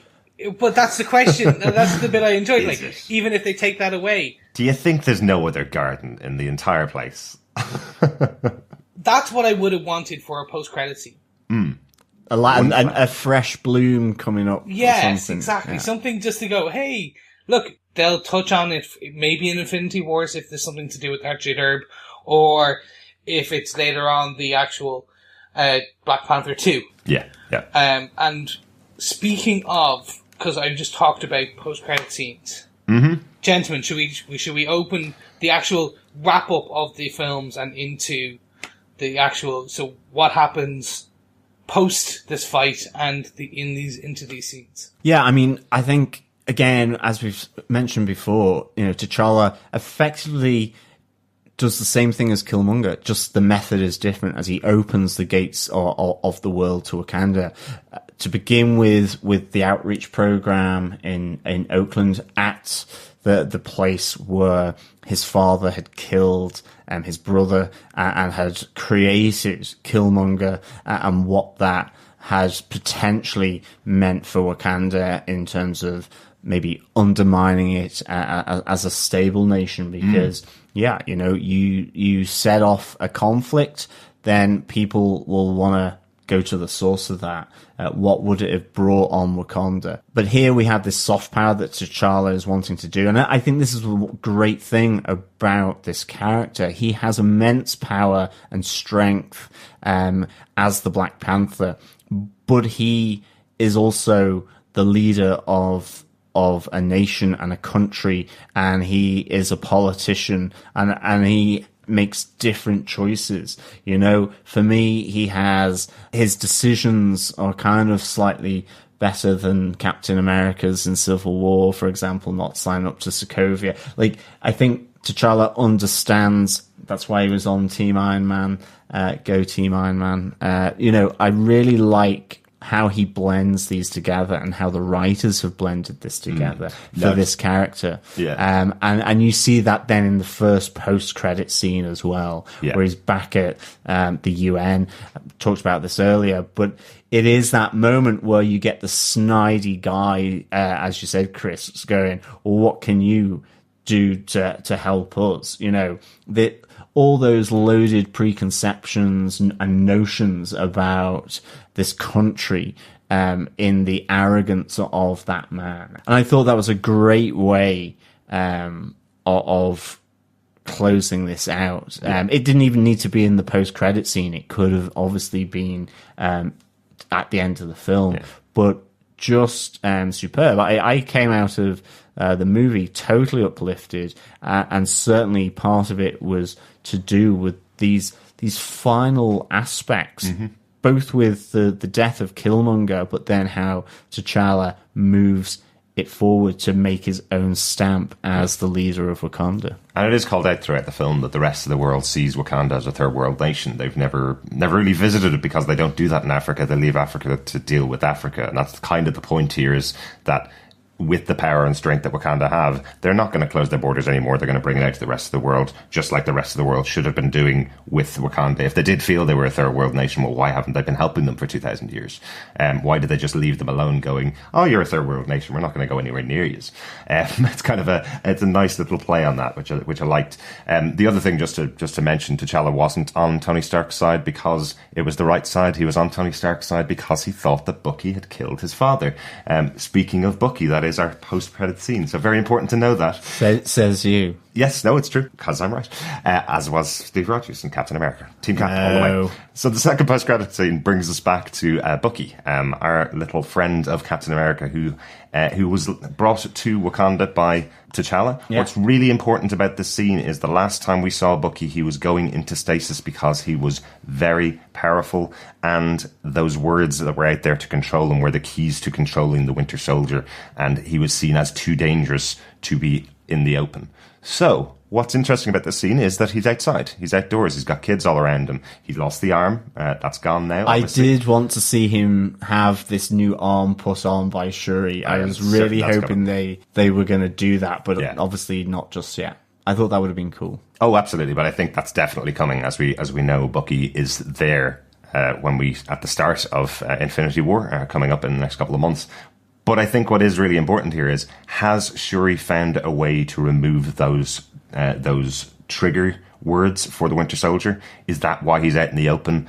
She seems to know him very well. She seems to have spent a lot of time with Bucky. So is this the reason why he's outside? Is this the reason why he's released? Because we have Shuri able to do what nobody else has been able to do and cure the Winter Soldier of the controlling elements that we had in the past. Let's hope, because he did look very relaxed. I must say, he looked like he had been on a good, spa treatment. Total hipster Bucky, yeah. Yeah, he looked very relaxed. But, so, quickly, 2 points on this. Did you see the colours he was wearing? It just looked like hipster garb for me. What were they? Red, white and blue. Oh, very good, very good. So he was in the red, white and blue colours. Mm-hmm. So, foreshadowing, maybe? Yes, are we making a prediction here? Maybe. The death of... The other bit, they were calling him White Wolf, the children. Oh, which I don't think you would have got because it was in Wakandan. So the White Wolf is a character from the comic books, and it's basically a character who was adopted by T'Chaka and raised with T'Challa, and is given a Black Panther suit. He's given some extra enhancements by Shuri, and he becomes the head of T'Chaka's secret police, and then becomes a mercenary, but is loyal to the Wakanda throne, but is basically in a White Panther suit. Very cool. Excellent. So, could it be that they are kind of foreshadowing Bucky maybe not becoming Captain America, but becoming White Wolf and putting on we know he's in Wakanda now, we know there's going to be a battle in Infinity War, maybe he will put on a Black Panther suit. Very interesting. Very interesting thought. Yeah, yeah. I'm going to hold my thoughts on what I think is going to happen to Bucky, because I think it's coming to a sad end for some major characters as we come up to Infinity War later on this year. I have a feeling Bucky might be one of those characters, unfortunately, but we'll see. We'll see as those movies come along. It was cool to see him back, and I thought, even though the scene didn't seem hugely important, it's a guy walking out of a tent, effectively. But if you know who Bucky is and how important he is to Steve Rogers back from the Captain America films, then you'll know how important it is that this guy is now walking around surrounded by children, even though one of those kids could say train car to him and suddenly he's about to kill them all. But luckily, the interesting thing was, and I don't know, guys, these weren't the post-credit scenes I was expecting. No, not at all. I don't know what I was expecting, but I was expecting something slightly more epic. I was expecting like a real. Everyone knows to stay for the end for the credits for Marvel films. It's become, we're 18 films in. It's a known quantity. This felt, I don't know, it just didn't feel to the level of epicness that I would expect when you're about to come into the next Avengers film, where it's like and I say Avengers, I mean on the level of Avengers Assemble, where it's starting a whole new chapter in this universe, kind of thing. Like I was expecting two scenes, one maybe, I don't know, like everyone meeting up to discuss something that is coming or blah blah blah, and then the second one of being Thanos going almost to the level of I'll do it myself kind of thing. I'm still coming. Don't forget about me. Yeah, exactly. Almost like someone going up and saying we're nearly there. Mm-hmm. But it does feel like he's done that more often than any other post-credit scene. It has been Thanos going, I'm on the way, I'm coming. Yeah, I'm still here. But it did feel like this movie needed to be a standalone film. It needed to be a movie. And I heard it a few times, actually. I think we have some in our feedback. I've heard it a few times of people going to their wives and their mothers and their grandmothers and grandfathers telling them, come see this movie, it's something different. If you want to go see a movie about a hero and something very different, and you're happy enough seeing a superhero movie, you don't need to have seen the other 17 Marvel Cinematic Universe films to see this movie. And I think that kind of bled into the post-credit scene. It felt like the reason why the scene with Winter Soldier was there, with Bucky was there, is because just in case you were wondering where Bucky was the last time we were in Wakanda, because that was the last scene we had at the end of Captain America Civil War, was them there in Wakanda. You would always have the question is, where's Bucky? Because this can't be taking place before or after he was there. So they had to have it in. But that's the only reason it's there. The other post-credit scene, as we mentioned in the podcast, should have been earlier on in the film, should have been a pre-credit scene, as in a scene in the film. It doesn't feel like a post-credit scene. It's something that he's standing up in front of the UN, telling them Wakanda's now open for business or open to talk and help the world. That didn't need to be a post-credit scene. It felt like a part of the film. So yeah, while I do agree with you, Chris, we're getting very close to time for Infinity War. But of all of the Marvel movies that have ever been around, does that one actually need any marketing to get anybody in any bums and seats? If we were able to pre-book tickets for it, I think we all would have our tickets by now, right? Yeah. Fair point. Yep. Okay. I will give you that. Right. Just a very small note at the end of our discussion now for Black Panther, the 18th film from the MCU. I just like saying 18th film. Quite a cool little Easter egg in there. T'Chaka, who is obviously the king of Wakanda at the beginning of the movie. The actor who plays the young version and the actor who plays the older version that we obviously already saw in Civil War, they're both played by father and son. So that's why they look so alike. It's a really good thing to do, is to cast your son as yourself in younger life and future. What is slightly confusing is that the actor Denzel Whitaker, who plays the younger version of Forrest Whitaker's character Zuri, they're not related at all, even though they both have exactly the same surname. So just quite confusing. Very clear, the T'Chaka is played by father and son, and there is some confusion out there that the other actors are also father and son, but they're not. So, but a nice little touch there. Chris, any other notes about the movie? The final thing I just want to end on was the lack of a Infinity Gem. Again, kind of coming back to what you said about how this stays very standalone. We did have Ryan Coogler actually come out in an interview this weekend following the launch, saying that no, the Soul Stone was not in it. people have been speculating. There are rumors. Oh, it was encased in the vibranium. Oh, it's the actual Purple Heart. Yeah, he was like, no, the actual vibranium is the source of power. Blah blah blah. It is not the soul gem. Yeah. So we have not seen the soul gem. It is not in this film. It has been confirmed. Will they retcon that? Maybe. But as of right now, there is no connection to the Infinity War, bar setting up some of the characters that we know what they did between Civil War and the upcoming movie. And I think the reason why most people were thinking there was going to be a Soul Stone there is because we do see a battle in the trailer for Infinity War at Wakanda, so you wonder why they're going to Wakanda if there is no Soul Stone there. So, but it is interesting, yeah, that the original moment at the beginning of the film where they were saying how the vibranium landed in Wakanda, they were saying it's a meteorite that landed on Earth, so potentially it's right at the center of the meteorite. That's an easy way to get around it. Right at the center of the vibranium is the Soul Stone, but no, that hasn't been in there. And as you say, it has been confirmed by Ryan Coogler that that's not in there. So yeah. And even people were speculating as well that the access that the flower gives T'Challa to talk to his ancestors was potentially a part of it. It was a manifestation of the Soul Stone, allowing you to talk to your ancestors. Again, no, that has been debunked. Yeah. So I'm interested to see where the Soul Stone ends up, but it is not in Wakanda as of this film, or it has not been discovered or talked about in this film. Let's put it that way. Absolutely. So that's all my notes. Well, before we get on to talking about Infinity War, which will be our next Marvel movie, I think, coming up in the future, I think it's time to get on to our defense of this movie. John, do you defend Black Panther? I do defend the Black Panther, absolutely. I give this 5 vibranium-tinged heart flowers out of 5. It's not perfect, but I really, really enjoyed it. I really came out of it with a sense that this was something just unique in the MCU. I loved what Ryan Coogler had done with this. I love that the main protagonist and antagonist just weave in and out of my sympathies. You know, my loyalties were shifting. You know, this is not a perfect leader of Wakanda in T'Challa, but he deals with these challenges so well. I thought Killmonger probably, as you had mentioned, the best villain that we've seen in the MCU, and I just loved all the other characters that surround T'Challa.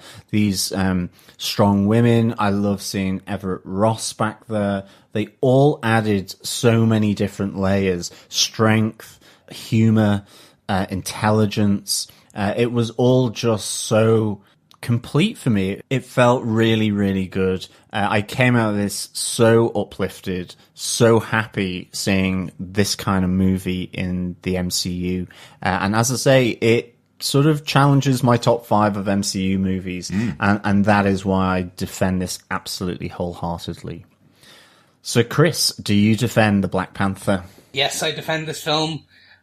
Quite similar to you, John. Is the film perfect? No. Is it one of the better? And would I place it in my top 5? Yes. It is a fantastic standalone, as Derek has said throughout this as well, and I think I've echoed. The overall cultural appreciation and celebration that this film has brought through not just to the MCU, but to cinematic history in general. Is it a factor? Not for me. But I can see why people have loved this film just being what it is.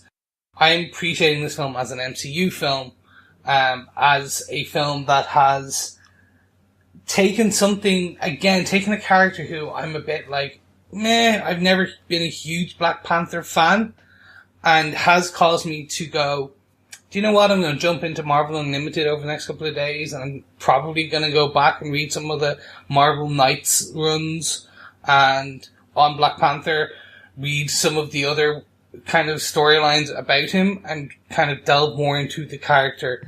And because I'm now interested more and more about, as I talked about, I want to see now Shuri was Black Panther for a while. I want to see what Black Panther was doing during that time himself, what T'Challa was doing. I want to see how Shuri took the mantle. I want to see all those things. Yeah. I'm interested in the characters they've given me.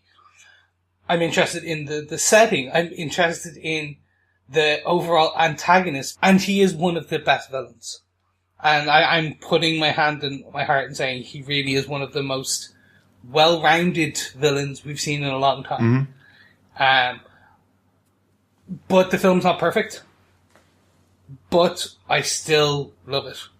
And yeah, I'm going to completely defend this film. Excellent. Be it to my core when people start, which we know will happen, people are going to start picking apart this film. Mm-hmm. But I think I have enough reasons to defend it consistently. And on that note, Derek, do you defend the Black Panther? I absolutely defend the Black Panther, not only because of, as you guys have already said, its status as now in my top 5, which I thought was impenetrable from all of the Captain America movies, which basically take 3 of the top 5, and the Avengers and one of the Iron Man films, which have always been in my top 5 from when they came out. I thought that was impenetrable. I thought we'd never get another movie that would aim anywhere near the top of that. We'd always get something that would be in the top 10, but never get in the top 5. After coming out of this movie, I felt inspired. I felt, what can I do to help people who don't have the same life as I do, just like the Wakandans? How do I get to live in that beautiful place? Does that exist? Is it a real place? Because I want to go there. It looks awesome. Let me go to South Africa and discover all of the countries that are over there and see if there's one like Wakanda. It's fabulous. It's just inspiring, and I think it's the kind of film that we need right now in the world, and that's why it's hit so well. At time of recording, which is Monday the 19th of February, where the weekend box office has come out worldwide for the Black Panther. It's been out just about 7 days now, and it's 361 million so far. It's already made, so way beyond its budget so far. I think a budget was somewhere around 240 million, so it's already recouped the costs easily. There's rumours that Kevin Feige, upon seeing the film, called this the best Marvel movie that they've ever done, after watching it with Ryan Coogler. So everybody seems on board, knowing that this is the right film for now, and taking a character and putting him in this situation, it's the right time to do it, really. So yes, absolutely on board, absolutely defend this film. I know we have a bunch of feedback coming up to talk about the movie. I'm really happy to talk a bit more about it, guys. Yeah, definitely. Let's get on with the feedback. Absolutely. Our first piece of feedback actually came in last Tuesday before the movie opened. I think Frederick was sitting at home, really excited to go and see the premiere of it last week, and sent in a little bit of feedback, which I thought would be interesting to discuss. Hello, Defenders. Frederick from Denmark here. I have a question for you. In Fantastic Four by Jonathan Hickman, I think it was there that I read about the Pink Panther. How about the Black Panther? That it got its power from an Egyptian god or something like that. The tribe of the Black Panther got its intelligence, and that's why it's so futuristically evolved. I don't think the movie will go into that, but I have a kind of a vague grip on this, and if you know something about it, could you tell me a little more about it? Well, thank you if you can, and under all circumstances, thank you for the podcasts. I enjoy them a lot. Thank you. Thank you so much, Frederick. That's really good of you to send in a voicemail. If you want to send in a voicemail to us, fellow Defenders, for any of our podcasts, you can just go to our website at defenderstvpodcast.com, click on the send voicemail button, and you can leave us up to 90 seconds of your thoughts about anything that we cover. What Frederick is talking about, when I heard this voicemail, it was a couple of days before the movie was out, so I felt okay to listen to the voicemail because I knew he hadn't seen the film. And then I heard it and went, oh no, this is something I don't know anything about at all. So I had a look back. The issues that he's talking about is back in Fantastic Four Volume 1, 607, which is Jonathan Hickman's storyline, which has Mr. Fantastic going back and learning some of the history about Wakanda and how the Black Panthers were created. What I loved was it did actually come into the film. It does show you Bast, one of the ancient Egyptian gods, passing over the power of the Black Panther to the Black Panther tribe, to the warriors of Wakanda. I didn't expect that to be in the film at all. I thought there was going to be a real grounded in futurism, really, film. I didn't think they'd go back in the past of seeing how they got the power from Bast. I think that's quite cool. Very, yeah. I mean, this was really up front and center right at the beginning, as you said. And it was a great aspect to just immerse yourself into this world right at the start, to get that bit of information about where this nation had come from the vibranium hitting Earth as a meteorite to these ancient gods bestowing the knowledge and power of this metal onto the 5 tribes. Really, really good. I would also say, Frederick, it'd be awesome to see a cameo of the Pink Panther in the Black Panther. I think that would be quite cool. For sure. I absolutely expected throughout this podcast I would once call him Pink Panther. Yeah, me too. So don't worry, Frederick. You didn't get that wrong. It's okay. It's okay. And for our Moon Knight loving fans, just to mention that Bast is connected to Anubis, who is also connected to Moon Knight. So the fact that they've put something like Bast on the big screen may mean that we will get a future appearance of something like Anubis connected to Moon Knight. So look out for that in future. Have to keep the hope up for our Moon Knight loving friends. There's always a sliver of hope. Exactly. Always. Exactly. I was completely shocked they went down this route. Mm-hmm. I am not going to lie. I think I actually did, or I should say, I believe what they'll do at some point is pull the whole Ancient Aliens type thing where we find out Bast and Anubis and all that were actually the Collector / the Grandmaster, one of those kind of higher alien deities, and that they've come and they've just bestowed technology, or in this case, a herb that gives power, which actually is something else. I see that's where they'll probably go in the MCU.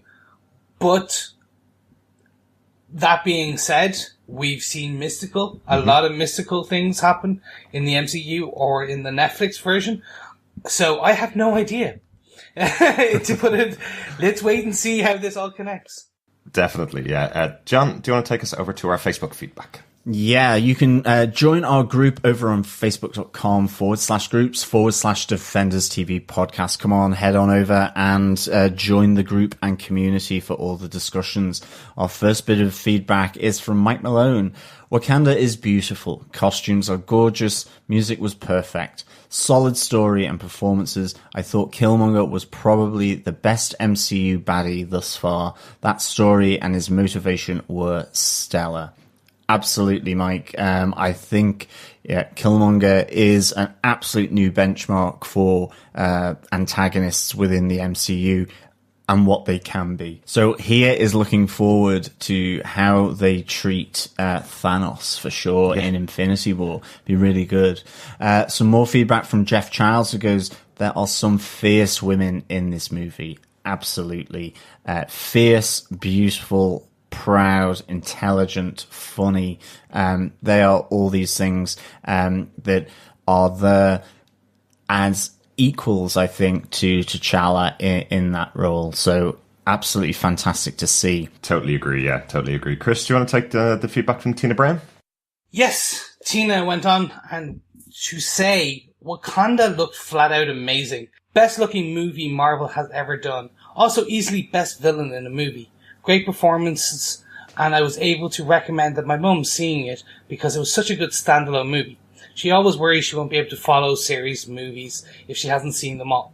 It's going to get a number 2 ranking on my Marvel list behind Winter Soldier. That standaloneness that makes this such an accessible movie for tons of people is actually where it loses a couple of points for me.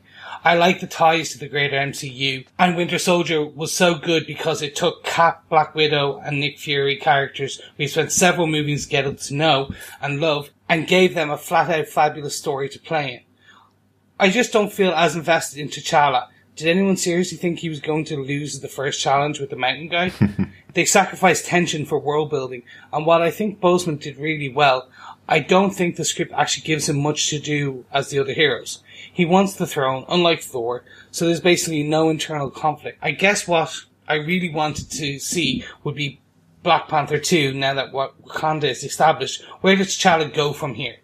But this is more a personal preference. I still love it, but haven't seen much deconstruction in the reviews because of the love deserved for what the movie is and what it represents. Does anyone else feel like this, or is it just me? So Tina, I'm as you've pretty much heard, and hopefully you've listened to all of this podcast and not just skipped to the feedback section, I'm completely behind you.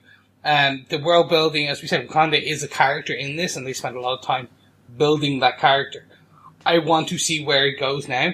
As I said, a lot of the still question unanswered. They've set up Wakanda now. They've set up the characters. So where is the additional conflict going to come from? As I was asking, they killed off one of what I consider one of the bigger and better characters or villains. So who is the villain going to be in Black Panther 2?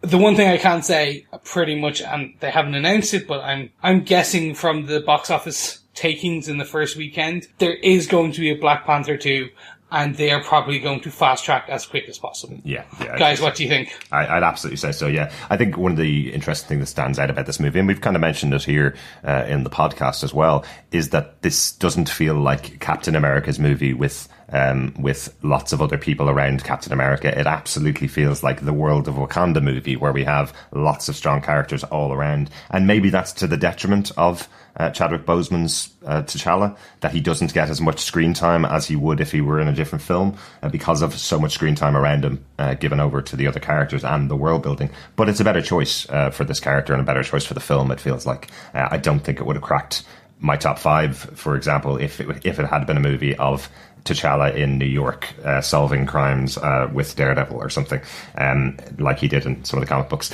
It feels like the right choice to make this movie an ensemble cast with tons and tons of great characters and great things going on. So yeah, I kind of see what you mean, Tina, as it not being as connected to the MCU, but it does feel like a really good film. It feels like up there in my top 5, definitely. Yeah, I mean, I think, this is world building, as you've said, Tina, in the same way that I think Doctor Strange had to world build here, in the same way that ultimately the first few Iron Men and Captain America, world building with regards to looking at the past and the current, mystical and magical, and now, again, this nation of Wakanda. I think it's interesting you talk about Thor, and there's basically no internal conflicts, and I think you're right there. I think the conflict here, and I don't think it's necessarily pulled out as much, but he is responsible for his nation as the leader, and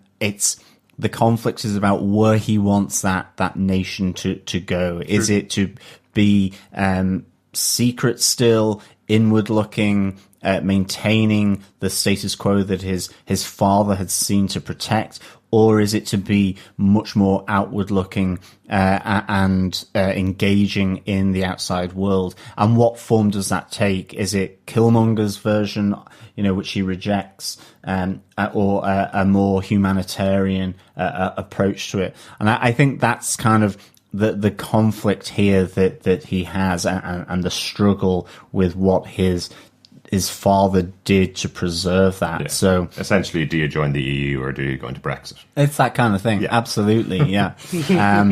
Or do you build walls between yourself and your southern neighbours, or do you make Wakanda great again? Yeah. Is it walls or bridges? Absolutely. Yeah. And I think that's here the conflict of this. Absolutely.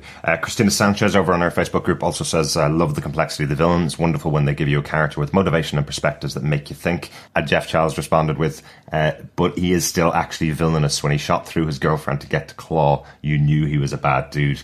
That was a real surprise, actually, that moment where he kills his girlfriend. It did kind of feel like that was his second in command, almost, the person that had been encouraging him to go on this path, and he just takes her out without a second thought. I think we don't even get more than a couple of lines with her, really. Just pleading with him to not kill her, Nice moment and proper villainous moment. Ronaldo on our Facebook group says, just watched the movie tonight. I really enjoyed it and thought the world building was really good. Wakanda looks great. Boseman owns the role and I love him in it. Shuri is a standout and one of the best characters in the film, I think. She grounds the fantasy and otherworldliness of Wakanda. Okoye is just kick-ass, and I loved seeing her kick-ass when she says so primitive in the car as they had the guy shoot at her. I was like, yeah, great moment. A few slight disappointments for me in the film, though. I was underwhelmed with both villains, Claw and Killmonger. Unfortunately, I don't think they elevated any more than any of the other Marvel villains. They did delve into Killmonger's past, but he really did feature not that much on screen and too much time between appearances for me to build any sort of emotion towards him. Claw was fun, but it bugged me that they killed him and Killmonger, meaning there is no more chance to develop them any further. Just on this point, Ronaldo, I'll hop in and say I think I've probably seen enough of Claw in Age of Ultron myself, and in this film I think I'm kind of happy with what they've given with the character. It felt like a little bit, as Chris mentioned earlier on, a little bit of a one-dimensional character. I do love the actor Andy Serkis, but since he's basically doing motion capture for every single movie that comes out of Hollywood, I think he's got a pretty full plate, so they're happy enough to have got him back for another MCU movie, I'd say. Ronaldo goes on to say, also loved the epic final battle between factions, but thought the Killmonger Black Panther showdown was a bit flat, and I kind of cringed at how long Michael B. Jordan had to maintain the "I'm dying, my last breath" chat with T'Challa. Overall, a very solid film, which I want to watch again, and on my list would hover around top 5 or so. Still, the sequel might absolutely rock since everything is established now. Also, I know it's not really his thing, but I loved T'Challa as James Bond in the illegal casino. Very cool scene. Thanks so much for that, Ronaldo. Yeah, I couldn't agree more with a lot of your points there. I do think Killmonger is up there with some of the best Marvel villains that we've seen so far, though. I'd have to disagree with you on that point, but overall, thanks so much for your thoughts. Yeah, Lisa Richardson goes on, Killmonger's line of asking to be buried in the ocean where his ancestors drowned instead of being sold into bondage killed me. His methods were awful, but his motives were understandable given his tragic upbringing. I loved how distinctive each of the women characters were. It's rare in most films to have multiple named female roles. Danai Gurira is so good as Okoye that she's wasted on The Walking Dead. Finally, I can't wait for Shuri to be introduced to Tony Stark and Peter Parker. She was smart, spirited, and fun as she fixes the broken white boys. Absolutely. I think the female characters in this movie, as you said, absolutely fantastic.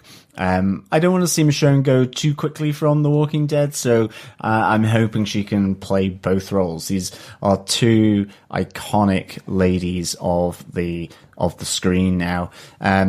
Definitely, I think Killmonger's character and as it interweaves with T'Challa and what that means, I think is really, really good.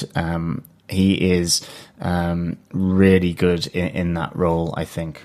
Chris? Jim Carrey over on Facebook went to say, lots of characters. Perhaps not knowing many of the characters through comics was a detriment this time. I did think that they were all three-dimensional. I just couldn't keep track of them all.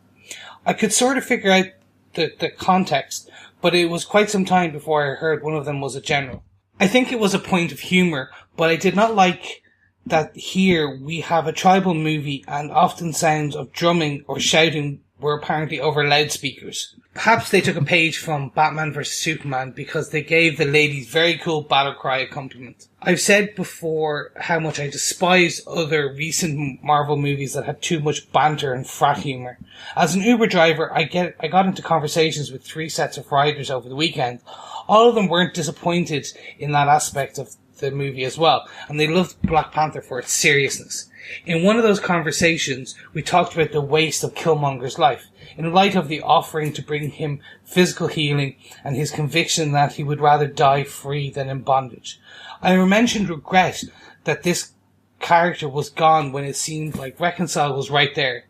It was obvious that T'Challa took responsibility for being his brother's keeper. Early on, I knew that Wakanda would not be secret by the end of the film. In this conversation, one thing was clear. Nobody was talking about race, responsibility, or even felt a twinge of sorrow after leaving that other Marvel movie, where heavy emotions and questions really would have been appropriate.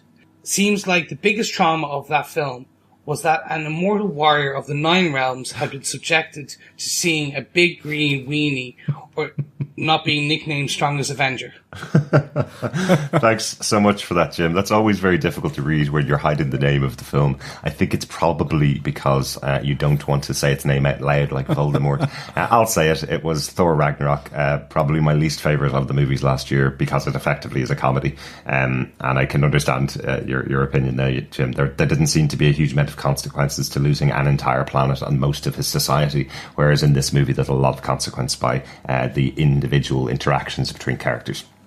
Yeah, I think a really interesting point, you know, that you say here, Jim, that nobody was talking about race responsibility within this, because it was implied within the respect of the story of the movie. It didn't need to be made that obvious, and I thought that was a great aspect of this movie. Mm-hmm. I agree with some of your points, Jim. The one I actually was one of the guys that liked Thor Ragnarok just for the difference that it brought to the MCU. I understand that you're talking about the consequences and the responsibility and everything here, and I agree with you on some of those aspects. I just think I don't feel the same discontent for Thor Ragnarok as some other people. So I would say, let's say that the strongest Avenger in this one could be Black Panther, or it could be a big green guy, or Point Break. Who knows? Mark Kirkman says, I love the film. I thought a few things could have been left out, being a bit over the top, but overall, it was a really good film. As a standalone, I thought this was great. The only issue I had was some of the CGI, and the rhinos were a little bit over the top.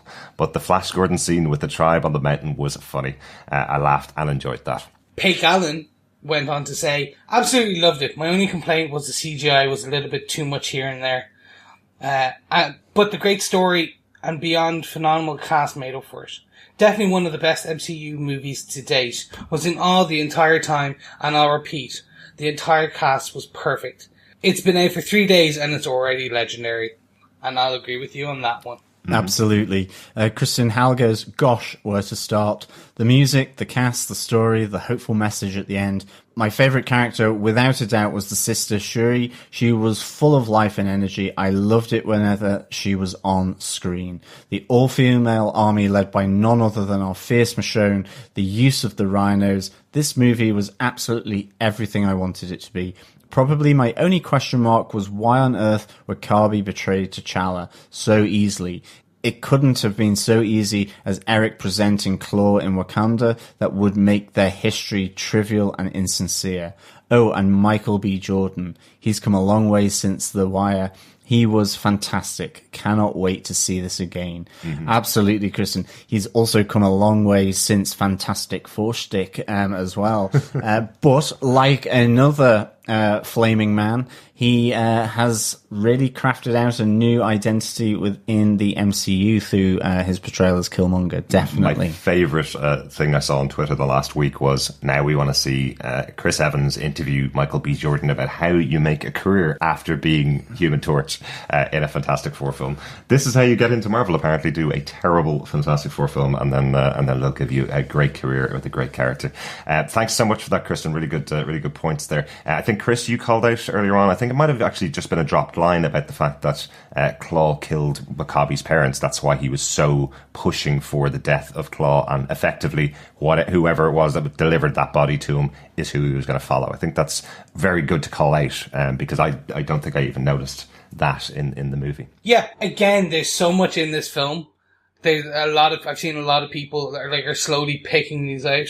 So I can even say from the day we're recording, I'm seeing every day since its release, I'm seeing a new article or a new breakdown in one of the kind of groups I'm in where people are going, oh, did you see this and this and this and this? So like a plot hole yesterday that people were talking about was how the hell did Killmonger even know where to find Wakanda in the city? Yada, yada, yada. He's never been there. He's from Oakland. He wouldn't know this stuff. He killed Klaue. He couldn't have figured it out. Well, they actually explain that in the film. And, like, a lot of people are calling people out saying this is not a plot hole. So, please understand when I say this.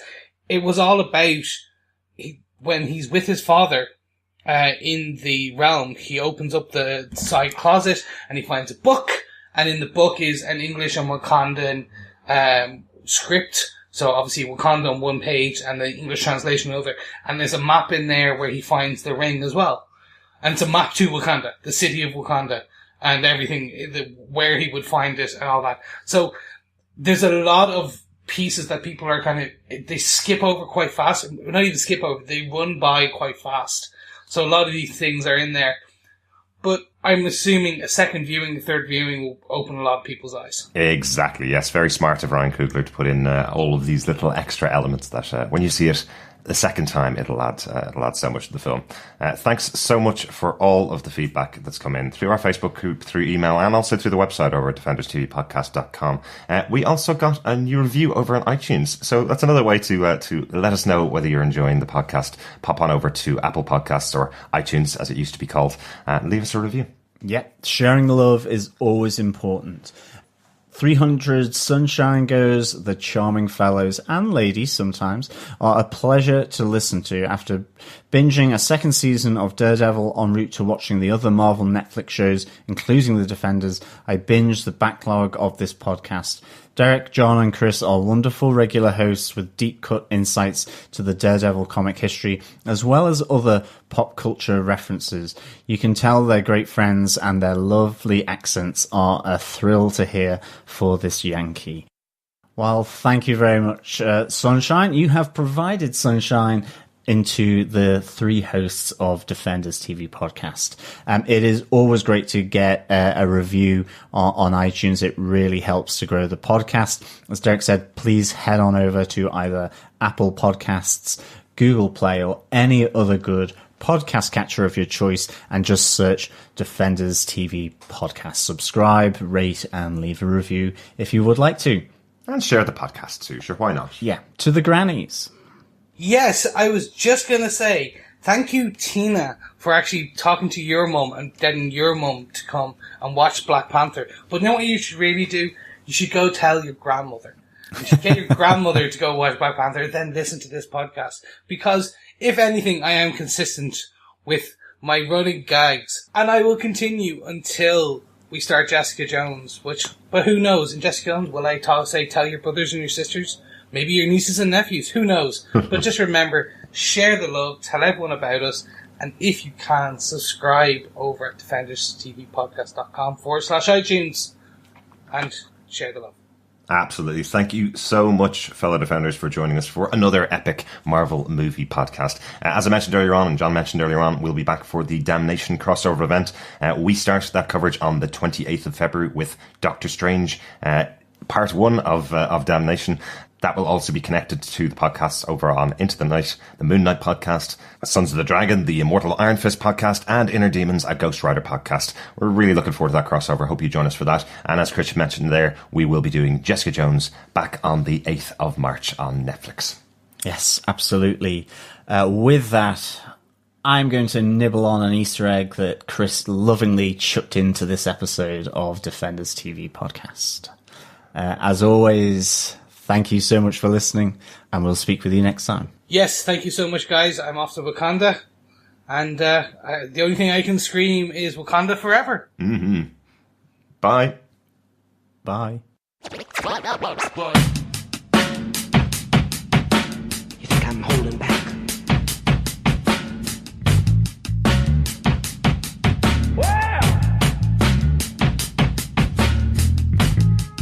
think I'm holding back?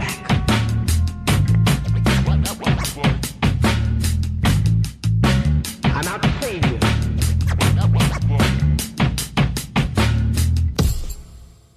So one thing we didn't mention during the podcast at all is the soundtrack for this film. I have to say the score is fabulous. That moment when he's getting crowned as king, or the challenges are coming in, in Wakanda, and T'Challa is standing there, and everybody is effectively beating the drum and going along with the music there is fabulous. And then the soundtrack by Kendrick Lamar is really good, but very different for a Marvel soundtrack. There's one of the songs on that, which is I think it's The King is Dead. It's effectively Killmonger's theme.